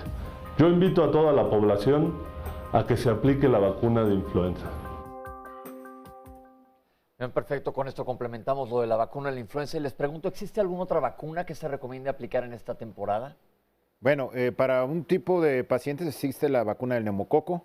¿Para qué tipo de pacientes? Generalmente son pacientes arriba de 55 años de edad, los cuales tienen algunas complicaciones por enfisema, por asma, digamos, mal controlado, o ya han tenido recaídas por procesos neumónicos en el previo y se recomienda para evitar otra... Procesos neumónicos es haber tenido neumonías o pulmonías en el pasado. Claro, y que se evita que tenga otra porque lo pondría en un factor de riesgo más grande. Eso es principalmente, o sea, por eso alguna gente de cierta edad tiene que complementarse su vacunación con influenza y también con neumococo. Una pregunta, estamos hablando un poco ahora, se vio en la cápsula, sobre la prevención de estas enfermedades respiratorias, sobre todo vías respiratorias altas. ¿Cómo podemos prevenir? Ya se dijo que un lavado de manos adecuado es una manera ideal. ¿Qué más? El lavado de manos, insisto, lo retomo, sí es un factor bien importante. Estornudamos, nos quedan los virus y los andamos contagiando por todos lados. Sí es bien importante que cuando tenemos gripe o cualquier infección respiratoria tengamos mucho cuidado de no estar transmitiendo desde ese punto de vista. Hacinamiento. Si estamos encerrados con mucha gente que está enferma va a aumentar nuestro riesgo. De enfermarnos, evidentemente. Una de las cosas que se habló en una pregunta, me parece, que escribió el público, es el aire seco. Hablaban del clima, hablaban de los cambios de temperatura. Los cambios de temperatura. Sí. El aire seco favorece mucho la presencia de vías respiratorias, de problemas de vías respiratorias. Si no lo tienen, favorece que dé una infección. Y si ya está, favorece que se quede por un tiempo mayor. ¿Qué hace todas las personas que viven en temperaturas bajas y tienen calefacción en casa? Hay que poner un humidificador, por ejemplo, un vaporizador es una alternativa. El tener ambiente húmedo no solamente va a disminuir la intensidad de los síntomas, sino que va a disminuir la posibilidad también de que me esté enfermando constantemente. Entonces, un humidificador se recomienda para todas las personas que estén en lugares muy fríos donde se utilizan temperaturas elevadas dentro de las casas. No estar en hacinamiento. Si tu hijo o tú estás con algún problema gripal, de resfriado, etcétera, o de un problema más serio, que ahorita vamos hacia las vías respiratorias bajas, no vayas a trabajar, no mandes al niño a la escuela. Otra cosa, si estornudes, no estornudes a la mano, sino siempre al codo, y evita estar saludando de mano o de beso en esta temporada. ¿Algo más que podamos recomendar? Bueno, afortunadamente ya hay una cultura de poner la barrera de contención, que es el cubrebocas. Ya es algo que lo vemos generalmente en transporte público, lo vemos en áreas de oficinas, en lo cual antes la gente se asustaba a ver un cubrebocas, ¿no? Ahora ya nos da mucho gusto desde el punto de vista médico que hay una cultura, lo he visto con ciclistas ahora que venía para acá, en ciertas áreas donde hay mucha contaminación o hay mucha forma de tener este tipo de infecciones, el poner lo que se llama una etiqueta respiratoria sirve, digamos, por dos cosas. El que está enfermo evita que los virus estén pasando al resto de la gente en un radio de más o menos 1,5 metros, en lo cual el virus puede infectar directamente vía aérea. Y la otra es decir, como lo hacen en Japón, yo estoy enfermo, por favor no se acerquen. A mí no traten de saludarme. ¿Cuándo hay que cambiar el cubrebocas? Depende del tipo de cubrebocas. El clásico cubrebocas de color azul o verde, ese desgraciadamente no va a durar más de 1 hora, hora y media. Pero también son baratos, por eso los venden en paquetitos. Si usted usa un cubrebocas de conchita o de tableado, ese generalmente puede durar 2-3 días, dependiendo la cantidad de secreción que usted tenga o la actividad al toser. Pero es muy importante, cuando uno tose o uno estornuda, la fuerza es muy impresionante, claro. La fuerza con la que expulsamos partículas que no alcanzamos a ver. Yo ahorita puedo estornudar y pobre Oscar le dejo como regaderazo.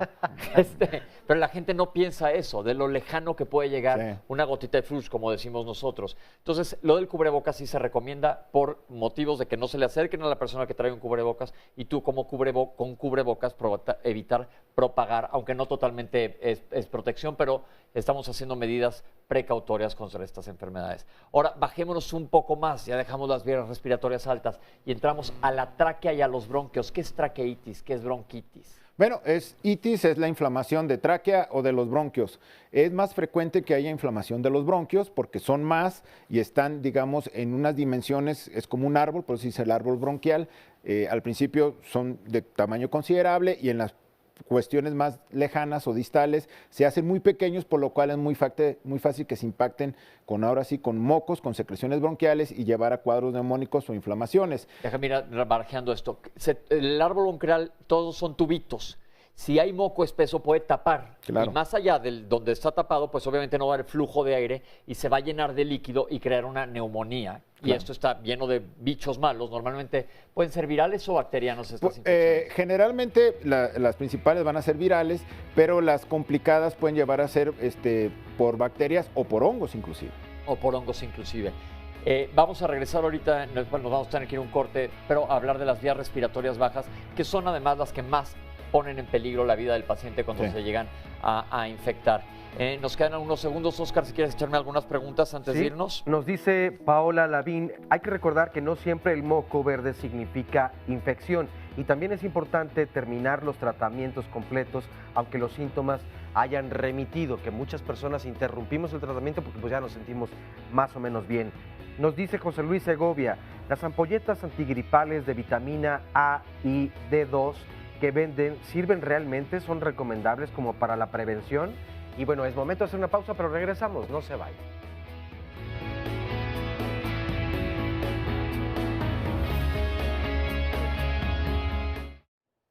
Como ven, es un programa que está lleno de información que ahora sí nos ocupa a todos porque todos hemos sido pacientes y tenemos aquí testimonios del público que nos van a platicar sobre sus hijos. Hola, Marinés. Buenos días, mi nombre es Marinés y yo, bueno, mis hijos tienen rinitis alérgica, tienen asma bronquial y bueno, con los tratamientos que hemos llevado hasta ahorita, mis hijos han estado mejor, están también con vacuna hiposensibilizante y gracias a ello ya tienen una mejor calidad de vida. Entonces, lograste descubrir que el problema no era infeccioso, sino más bien era alérgico. Sí. ¿Te tardaste un tiempo en esto? Sí, la verdad es que con mi hijo el mayor sí nos vimos casi como 2, 3 años en descubrir que tenía asma.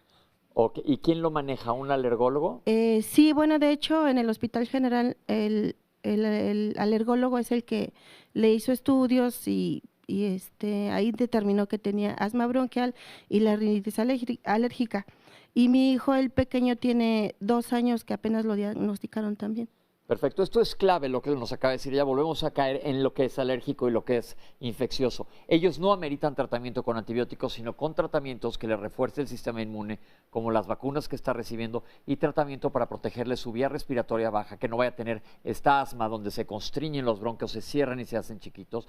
Una vez más, vuelvo a hacer el anuncio que vean el programa que ya tuvimos sobre alergias y te recomiendo que lo veas tú también por si te queda cualquier duda. Sí, muchas gracias, les agradezco por habernos invitado y por dar un poco de nuestro testimonio. Muchísimas gracias a ustedes. Gracias. Y acá estamos con otro testimonio. Hola, Nadia. Buenos días. Bueno, en el caso de mi hijo, igual siempre tenía desde bebé, parecía que eran infecciones, entonces lo llevaba yo al doctor y me decía que tenía siempre gripas, infecciones de garganta y después de algunos años, pues caí me invitaron a ir al Hospital General y ahí empezó a ser tratado y ahí me dijeron que no eran infecciones, que era igual rinitis alérgica y asma bronquial y de ahí lleva igual un tratamiento con vacunas y y ya de ahí pues ha mejorado bastante. Ajá, sí. Es muy importante lo que dicen. Si un niño continuamente se está infectando y ven que no está mejorando, a lo mejor ni siquiera es infeccioso, como aquí tenemos 2 testimonios y nos lo han platicado nuestros especialistas. Entonces es sugerir o llevarlo con un alergólogo para determinar qué es lo que está sucediendo, con un neumólogo o con un otorrino si es la parte superior de las vías respiratorias. Vamos a ver una cápsula ahora sobre qué es la consulta externa y qué se ve comúnmente en consulta externa en cuanto a infecciones de vías respiratorias. Hola, ¿cómo estás? ¿Cómo te llamas? El Hospital Infantil de México Federico Gómez es el primer Instituto Nacional de Salud, que es un centro altamente especializado, donde se ven padecimientos que requieren de tecnología, requieren de especialistas de alto nivel. Pero eso no impide que estemos abiertos a la comunidad. la comunidad va a requerir servicios desde muy alta especialidad hasta servicios de, digámoslo así, enfermedades comunes, como en época invernal vienen las infecciones de vías respiratorias o afecciones de vías respiratorias. La consulta externa en general lo que va a atender básicamente son pacientes que han sido vistos en el hospital por alguna de estas enfermedades de alta especialidad. La manera que se valora a los niños que llegan al hospital de primera vez, que nunca han venido a este hospital, lo ven en el área de filtro, lo ven ahí un médico, determina, bueno, ese paciente requiere que sea atendido, entonces lo atiende un médico, lo revisa, se hace un interrogatorio dirigido hacia los papás, se revisa al niño, si es necesario, se toman exámenes de inicio, radiografías, exámenes de sangre y se les da un tratamiento. Esa es la valoración inicial.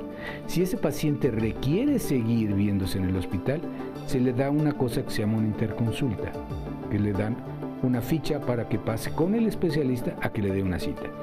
Dependiendo de la urgencia del caso y dependiendo de las capacidades de los servicios, se le da una cita posterior donde ya no hay una urgencia, sino simplemente se va a revisar el caso y se va a estudiar a fondo este paciente. Es más o menos como hacemos la revisión.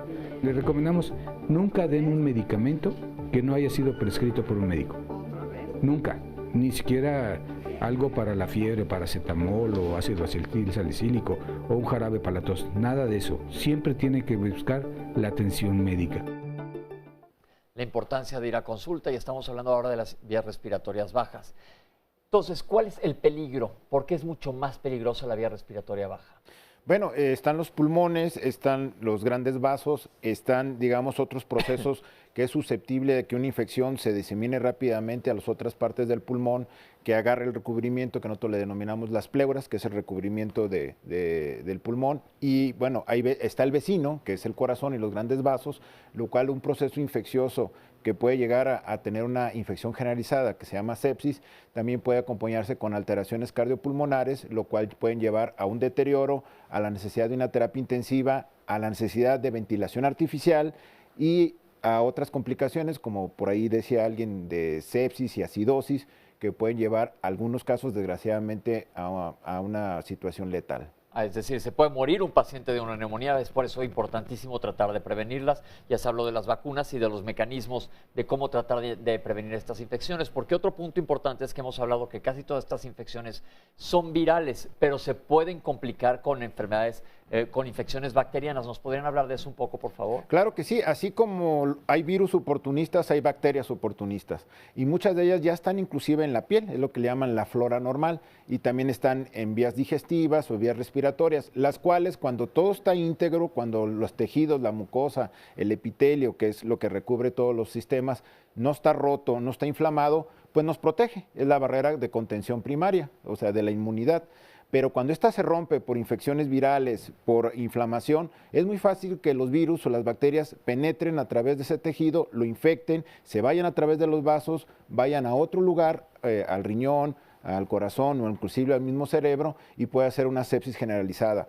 Muchas veces se van los procesos con ciertas horas, ciertos días, pero cuando alguien tiene alteraciones en la inmunidad porque toma esteroides, que es muy importante, por ahí alguien también del auditorio dijo que tomaba dexametasona. Estos son derivados de la cortisona. Claro que sí, y esos por favor siempre con prescripción médica. Porque a veces hay una leve mejoría, pero después se pueden complicar porque bajan las defensas, sobre todo en pacientes diabéticos, y pueden hacer sepsis o infecciones generalizadas muy, muy preocupantes. Otra pregunta en cuanto a las neumonías y las bronquitis. La gente dice, está enfermo de tos. ¿Qué implica la tos en estas enfermedades y qué implica quitarles la tos? Es importante, la tos puede ser un proceso de vías aéreas superiores o también de inferiores.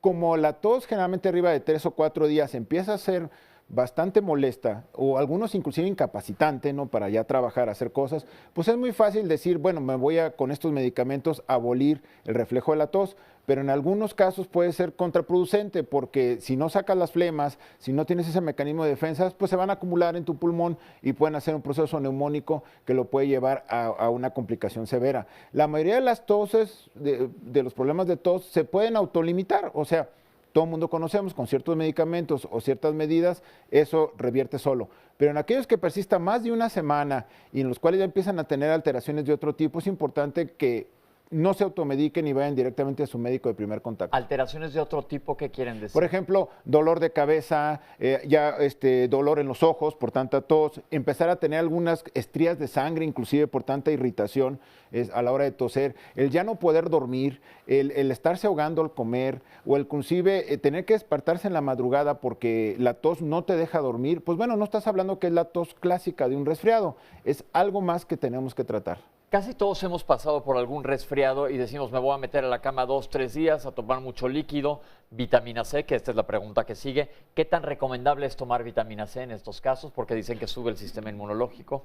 Es buena como preventivo, pero no como cuadro agudo. No en el tratamiento. Si ya estoy enfermo, el tomar vitamina C no es de gran relevancia, ayuda finalmente para prevenir que nos dé. Y lo que decimos aquí es mejor tomarla en los alimentos que estar tomando vitamina C, que a fin de cuentas la pastilla es un ácido y puedes tener complicaciones a nivel gastrointestinal. Entonces, ¿la alimentación aquí es clave y la hidratación, doctores? También porque la mucosa necesita estar hidratada, tanto la vena superior como la inferior. Cuando se deshidrata, por eso decían ahorita del aire seco, todo eso, pues empieza a romper.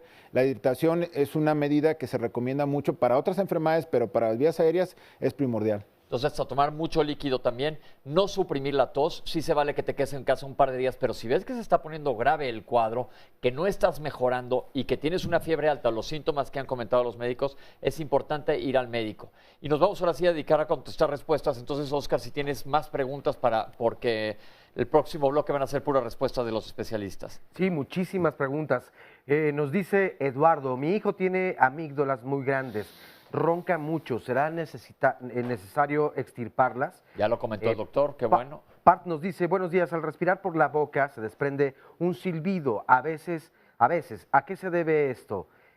Ana Sierra, en el silbido es constante y a nivel del pecho, ¿puede ser asma? Bueno, le está respondiendo desde luego. Roberto Carlos Rojas, hace tiempo tenía 24 años y me pusieron la vacuna de la influenza. A diario me fluía la nariz al despertar. Después de esa vacuna me dio sinusitis, hoy tengo 35 años. Mi duda es, ¿será bueno ponerse la vacuna? Hablen por favor del moco silvarín, nos dice Isra. Yo padezco mucho de las anginas desde pequeña. Alguna vez me dijeron que podría complicarse más cuando fuera grande. ¿Esto es cierto? Nos pregunta Gavesp. Y Aida Espinosa dice, yo tomo desde hace un año todas las mañanas té de canela con jengibre y limón y desde entonces la verdad es que no me he vuelto a enfermar. Laura Hernández, yo fui operada de las anginas, quiero saber si nos podemos enfermar más fácilmente de la garganta quienes no las tenemos. Gerardo Salgado Rubio, yo tuve hace muchos años una afección en la garganta, últimamente cuando respiro emito como sonidos, quisiera un comentario al respecto. Brenda Hidalgo, mi hijo tiene 8 años, sufre rinitis. El médico me dice que solo se pudo operar de los 3 a los 5 años. ¿Esto es verdad o existen algunas otras alternativas? Josefina Hernández Jacal, de Chalco, en el Estado de México. ¿Qué remedios preventivos podrían ayudarme para la sinusitis? Marisela Jiménez, tengo 23 años de que perdí el sentido del olfato. No, tengo 23 años y perdí el sentido del olfato hace 5. Me hicieron un estudio en mis fosas nasales y en este estudio no salió nada. ¿Puedo recuperar el sentido del olfato? Ya que no tengo ese sentido, con el tiempo puede afectar al gusto en otro tiempo. Anabeli Vázquez, tengo un hijo de 14 años, es alérgico a la leche, al huevo, a la avena. Nunca lo he vacunado contra la influenza. La alergóloga me dice que sí lo puedo vacunar, pero le debo dar Birlex. Pero no tengo miedo de que la vacuna le pueda causar alguna reacción. ¿Qué me pueden recomendar los especialistas? Y todavía quedan muchas más, pero bueno, comencemos. Recuerden de las reacciones de las vacunas, ya se comentaron, con cualquier vacuna puede que tengas alguna reacción, normalmente va a ser dolor local o probablemente fiebre durante ese día, pero el beneficio es muchísimo mayor, entonces aquí apoyamos que se vacunen. Doctor, vamos a ir doctores, si me pueden ayudar a contestar las preguntas. Hay varias preguntas que son repetidas, recuerden que no podemos dar consulta aquí, sino cada caso es específico y nada más se va a orientar. Alguien nos acaba de hablar de que su hijo tiene rinitis, pero hay que ponerle apellido a esa rinitis, que es rinitis crónica, rinitis alérgica, rinitis infecciosa, hay que saber cuál es, y si es verdad que solo se puede operar, la rinitis no se opera. La rinitis no se opera, no se operan las alergias, que ese es también un mito ampliamente difundido. No existe una edad para operar. Vaya, la indicación de operar es independiente de la edad y está más relacionada con las características físicas, cómo está la nariz por dentro. Si el paciente es candidato, dependerá de cómo está la nariz, no tanto de la edad. Entonces, la respuesta es ir al médico a que te dé una determinación específica, qué es lo que tienes que hacer. Continuamente estoy mormado y con flemas, ¿a qué se debe?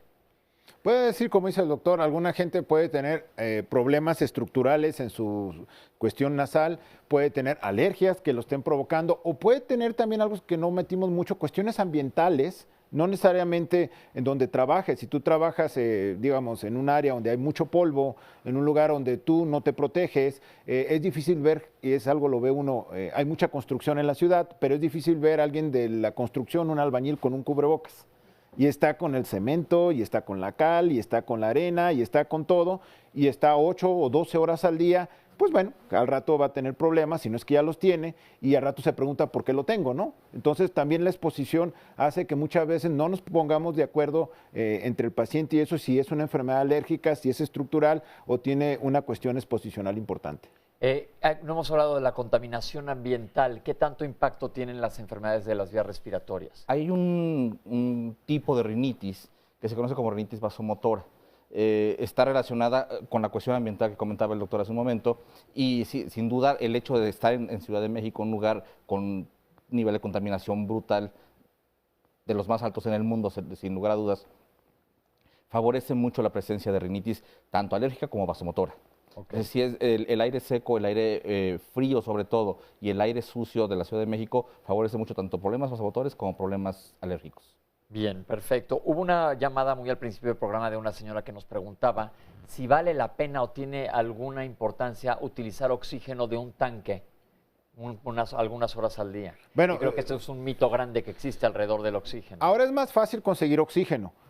Como bien dice, a veces antes era muy difícil, hace 20 años, pero ahora es muy fácil, se compra prácticamente en muchos lugares y alguien puede decir, bueno, me siento bien con oxígeno, pero aquí si no tienes una indicación médica, o sea, si no se te hizo una receta especialmente porque tienes un padecimiento crónico neumológico principalmente que requieras oxígeno, no debe ser a gusto o a demanda.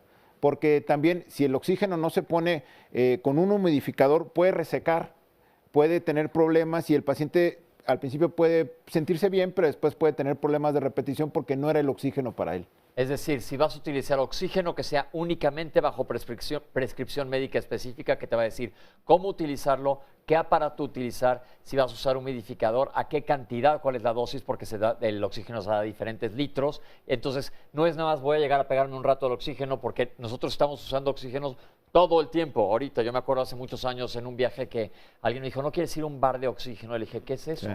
Un bar donde te pone oxígeno.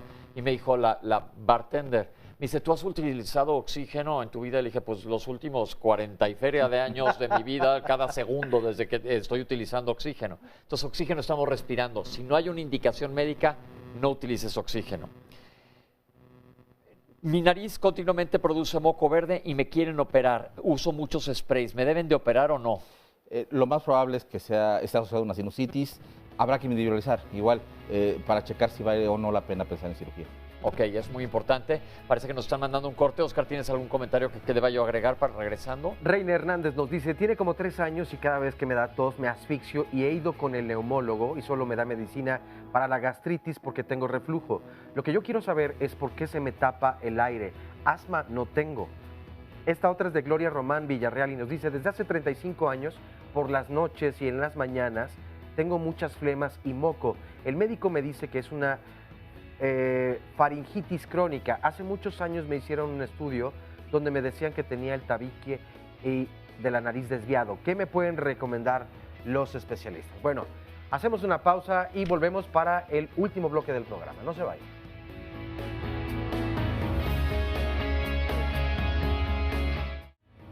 Regresamos a Diálogos en Confianza. Bueno, el lunes de la próxima semana también tocaremos un tema que seguramente provocará muchas dudas. Hablaremos acerca de las dietas y los productos light. ¿Qué hay alrededor de todo esto? Seguramente has escuchado muchos mitos o muchas realidades de los productos light. La diferencia, desde luego, es que no son productos dietéticos, son productos ligeros. Pero alrededor de verdad es que todo el mundo le pone muchas esperanzas o confías ciegamente? ¿Qué tanto podemos consumirlos? ¿Nos hacen daño o también se trata de un mito?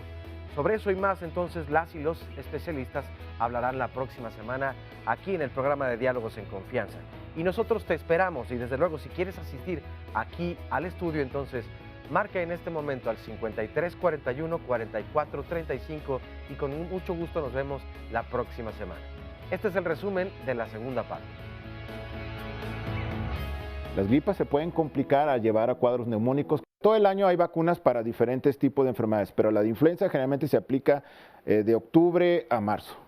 Prácticamente toda la gente que tiene infección de vía respiratoria alta tiene un componente de faringitis y ahí justamente lo que tenemos es dolor al pasar los alimentos, ardor en la garganta, que empieza como una faringitis y se pasa a la laringitis o al revés. Es muy común. El cuadro que me viene de repente, el agudo, y empezamos con el antibiótico cuando realmente no era necesario, y el crónico, tengo una tos crónica, tengo una tos de mucho tiempo de evolución y entonces estoy infectado y tomo antibiótico y empeora. Las amígdalas son estructuras de defensa del cuerpo. Las indicaciones actualmente para quitar las amígdalas se están cambiando, ya no es tanto la parte infecciosa, sino que se están yendo más hacia la parte obstructiva. Si mis anginas, mis amígdalas están muy grandes y estorban al paso del aire, esa actualmente es la principal indicación para quitarlas. En nadie es normal roncar, pero en un niño mucho menos. Y en la mayor parte de los niños cuando están roncando es por eso, porque las amígdalas y las anginas y las adenoides, que es como una tercera angina arriba en la división entre nariz y garganta, están crecidas, no permiten que el aire pase. Es bien importante que cuando tenemos gripe o cualquier infección respiratoria tengamos mucho cuidado de no estar transmitiendo desde ese punto de vista. Hacinamiento. Si estamos encerrados con mucha gente que está enferma, va a aumentar nuestro riesgo. El tener ambiente húmedo no solamente va a disminuir la intensidad de los síntomas, sino que va a disminuir la posibilidad también de que me esté enfermando constantemente. El aire seco favorece mucho la presencia de vías respiratorias. La tos no es una enfermedad, sino un síntoma. Por ello, es importante no recurrir a la automedicación para tratar de evitarla o bloquearla con jarabes, tés, cápsulas u otros remedios caseros, ya que aunque nos proporcionan un alivio momentáneo, pueden enmascarar una enfermedad grave. Lo primero es determinar su causa de manera clínica. Queda súper claro entonces que la tos no es una enfermedad, sino es un mecanismo de defensa que tiene nuestro organismo contra alguna infección o alguna inflamación de la vía aérea. Seguimos con las preguntas, doctores, porque estamos en el último bloque y se nos va el tiempo volando.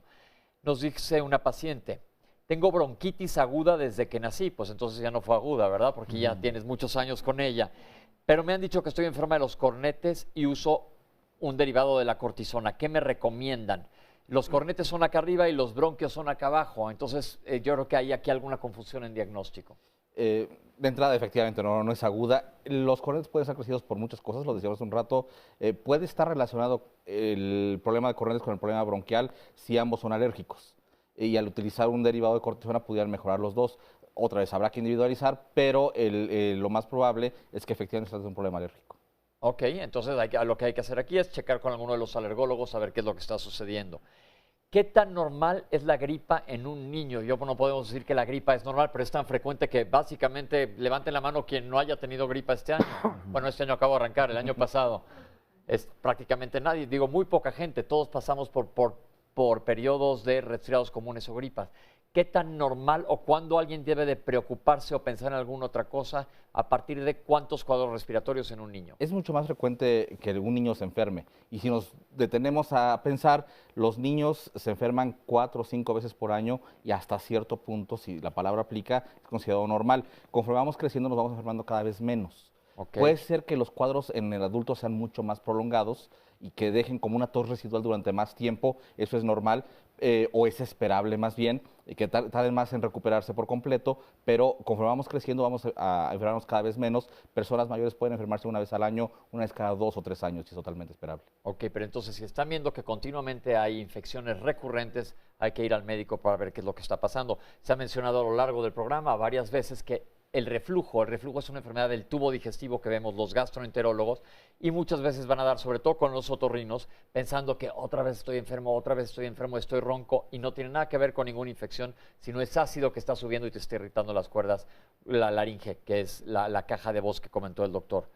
¿Cómo saber si es alergia? Bueno, ya dijimos, se comentó ya varias veces durante el programa, ya iba una cápsula de diferenciar una cosa con otra y siempre pedir la opinión de un médico, porque aparte, una alergia, mientras más temprano, corrígeme doctor, se capte, es mucho más factible que respondan. Los niños que están con tratamiento de vacunación responde el sistema inmunológico mejor a las vacunas que más tarde. Y no solo eso, aparte los cuadros son mucho más leves si se toman a tiempo. Ok, soy alérgico al huevo, ¿me puedo vacunar? Sí, las vacunas actuales que se hacen con biotecnología ya no se hacen en cultivos de huevo, más que para experimentación, pero no para la vacunación que se hace a nivel asistencial. Perfecto. ¿Qué tanto sirve el jengibre y el ajo, por ejemplo? Es un tema controvertido. Ayudan, vaya, finalmente hay muchas cosas de medicina naturista que pueden llegar a facilitar el proceso de curación o simplemente el estar hidratándonos. El hecho de tomar un té de lo que sea nos mantiene hidratados, como lo comentaba el doctor hace un momento. Sí es importante que si se me está complicando mi cuadro o ya duró demasiado tiempo, acuda al médico a checar si mi problema no va por otro lado. Ya habíamos comentado aquí una vez que, por ejemplo, el ajo, que la gente dice, sabe horrible, sí, pero te tomas un ajo, lo machacado o como quieras, tiene algicina que te levanta el sistema inmunológico, pero tiene que ser en etapas iniciales del cuadro. Como dice el doctor, si te estás complicando, no te quedes nada más con remedios naturales, tienes que ir con un médico para ver qué es lo que está sucediendo. Una pregunta interesante que me llamó la atención, dice una persona que nunca le ha dado una gripa porque se baña con agua fría. Primero, felicidades, qué valiente. ¿Qué opinan del agua fría? ¿Sirve o no?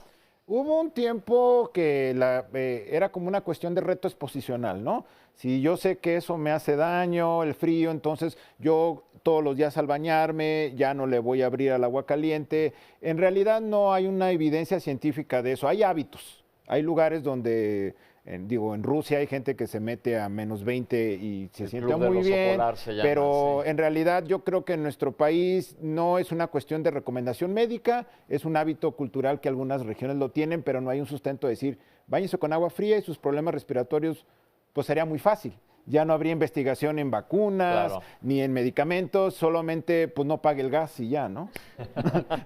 No, bueno, tienes que cocinar también, bueno, a menos que nos vayamos con todo sin cocer crudo. Y otra cosa que también es importante, ven el programa de la semana pasada, el agua caliente tampoco está recomendable para la piel. Cuando no es una cosa es otra, ya ven, aquí en Diálogos tenemos de todo todas las semanas. Los cambios de temperatura, ya se habló ampliamente del tema. ¿Cuánto dura un virus en incubarse y cuánto dura un virus en el organismo? Es bien variable, depende del virus. Cada tipo diferente de virus va a tener un tiempo diferente de incubación. Ok, y diferente tiempo de expresión de enfermedad. Exactamente. Recuerden que los virus no nada más afectan las vías respiratorias. Por ejemplo, hablemos de otro virus, la hepatitis, se puede tardar entre hasta 20 días o 4 semanas en manifestar algún síntoma y te puede durar otras 4 a 6 semanas, la hepatitis A, que no tiene nada que ver con las vías respiratorias. ¿Es normal la tos? Es normal la tos cuando hay algo exposicional, digamos, en minutos. Intoxicarse, digamos, con alguna sustancia, chile, oler algo, pues sí, te tiene que provocar una tos, eso es lo normal, pero que persista ya por horas o por días ya no es normal. Ok, y no es una enfermedad, sino es el cuerpo defendiéndose. Es como cuando te ríes y estás tomando agua y se te va un poco a la vía respiratoria y toses y te ahogas, es para defenderte, para secar inmediatamente la vía respiratoria. ¿Sirve tomar complementos? Como preventivo, lo que decíamos hace un rato, sí ayudan, como si estoy constantemente tomando vitamina C, vitamina A, ayudan. Algunos medicamentos que refuerzan las defensas pudieran servir, pero otra vez como preventivos.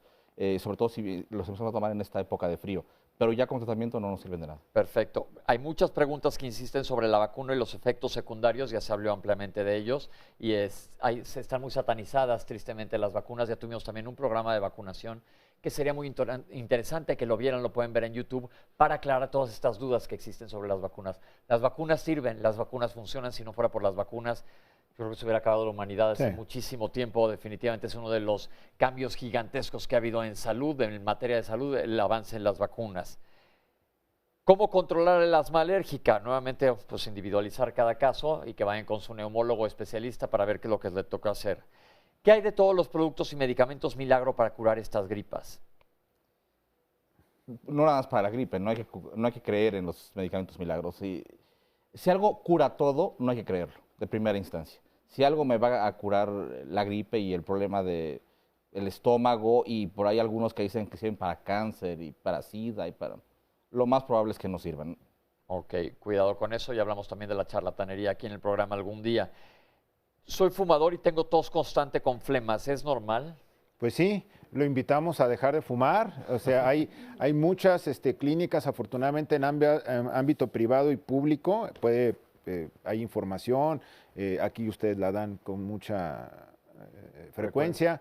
Pues sí, si usted ya está teniendo esos síntomas, lo invitamos. Estamos empezando el año, es un buen compromiso que usted haga para dejar de fumar. Es muy fácil actualmente porque no es nada más a pura voluntad, sino hay asesoría médica y psicológica y medicamentos que lo hacen más llevadero y más fácil. Y hay un éxito enorme actualmente para dejar de fumar, entonces pues es un buen compromiso que haga para este 2017. Pero aquí me voy a detener un poquito en esta pregunta porque sabemos que el fumar es un daño terrible a diferentes órganos, en especial a la vía respiratoria. Hay muchos fumadores que consideran que su tos es normal y no se checan.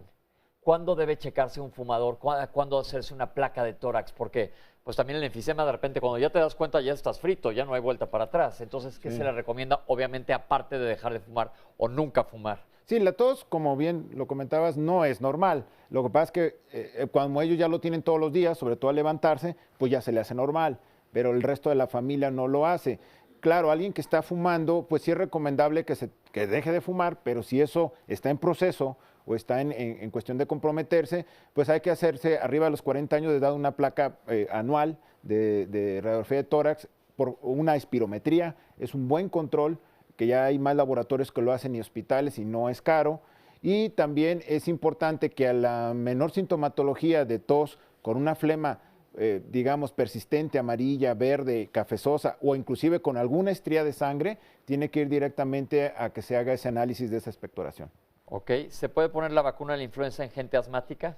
Se recomienda al asmático, pero no exacerbado.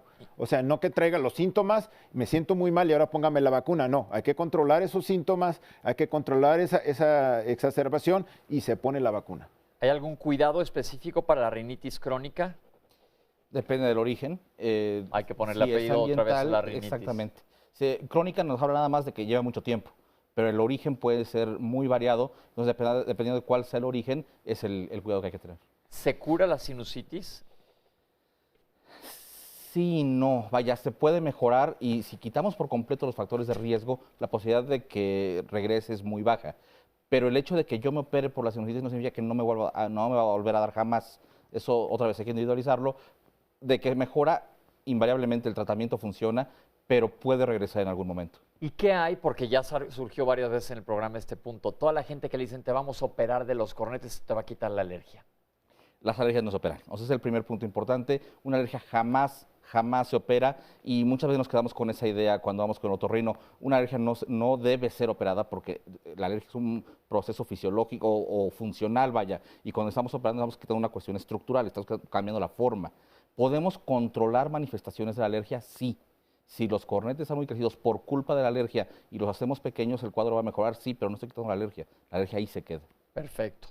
Ya comentaste hace un momento, pero si profundizamos para aclararle a la persona que falleció uno de sus familiares debido a una neumonía y tuvo acidosis mixta, ¿qué es esto? Bueno, desgraciadamente esa persona que falleció, acidosis mixta, quiere decir que aparte del pulmón tenía una afección en otro órgano. Para eso es lo que se llama el mixto. O sea, hubo una acidosis respiratoria y una metabólica. Lo muy probablemente es que él también haya hecho falla renal. Desgraciadamente, hasta el 50% de las gentes que fallecen por neumonía en una terapia intensiva tienen algún componente renal y por eso se hace una acidosis mixta. ¿Qué quiere decir? Que esta persona que tuvo una neumonía, una infección del pulmón que le dificultaba respirar, seguramente hizo lo que dice el doctor, una sepsis, una infección generalizada que afectó también al riñón, se acidificó su cuerpo y por lo tanto la llevó a este triste desenlace. Tengo síntomas de gripa todo el tiempo y siempre sigo igual. ¿Qué es? Rinitis. Hay que ver por qué es y ver qué tipo de rinitis es para ponerle siempre un apellido. Tengo dolor en la nuca, dolor en los ojos, tengo eco adentro de la cabeza, flemas con sangre y fiebre. ¿Qué es? ¿Qué debe hacer esta persona? Pudiera ser sinusitis, habrá que checarlo. Esta sensación en los ojos, incluso el estar sacando moco con un poco de sangre pudiera estar relacionado con una sinusitis aguda. Que le recomendamos que vaya al médico a checarse y ver qué es lo que está sucediendo. ¿Se pueden pasar las infecciones respiratorias a los oídos? Sí, están íntimamente relacionados oídos, nariz y garganta. De hecho, por eso es la misma especialidad. Es muy fácil que simplemente por contigüidad, por estar tan cerca, si se infecta uno, se infecte otro. Ok, no había alguien que preguntaba sobre la cirugía nasal si quitaba las alergias, dijeron que no. ¿El moco verde siempre implica infección? No necesariamente. En general es una buena guía, pero no necesariamente. ¿Cuando hay silbidos en la nariz o en el pecho es peligroso?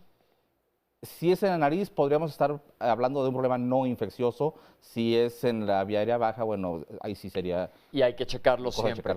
Si mi hijo tiene amigdalitis de repetición, ¿qué debo de hacer? Revisar por qué se está infectando tan frecuentemente. En los niños es relativamente común y si se está enfermando muy seguido, está teniendo mucha manifestación clínica general y se está obstruyendo, sí valdría la pena considerar la cirugía. Bien, ¿es verdad que me voy a enfermar más seguido si me quitan las amígdalas? Es un mito. Una persona que tiene anosmia, es decir, no puede oler, pierde el sentido del olfato y evidentemente le está afectando el gusto también, ¿se recupera? Depende cuál sea el origen, porque habrá que checar si el problema es que no está llegando los olores hasta la parte donde se perciben en la nariz, que es la parte más alta de la nariz, o si el problema está ahí en el nervio que no lo está captando. Entonces, son cuadros totalmente diferentes y con pronósticos totalmente diferentes. Ok, doctores, pues básicamente hemos sacado todas las preguntas. Yo les quiero agradecer mucho por no habernos acompañado el día de hoy en este programa de suma importancia, porque aquí sí, hoy nos afecta a todos. Yo no creo que haya nadie que sea salvado de esto. Oscar, muchísimas gracias. Gracias a todas las personas que se comunicaron y que nos compartieron sus preguntas. A todos ustedes en el público, gracias por comentar, gracias por darnos luz a los hechos que suceden, sobre todo alérgicos, y gracias a ti en casa que nos acompañaste. Nos vemos aquí la próxima semana en Diálogos en Confianza.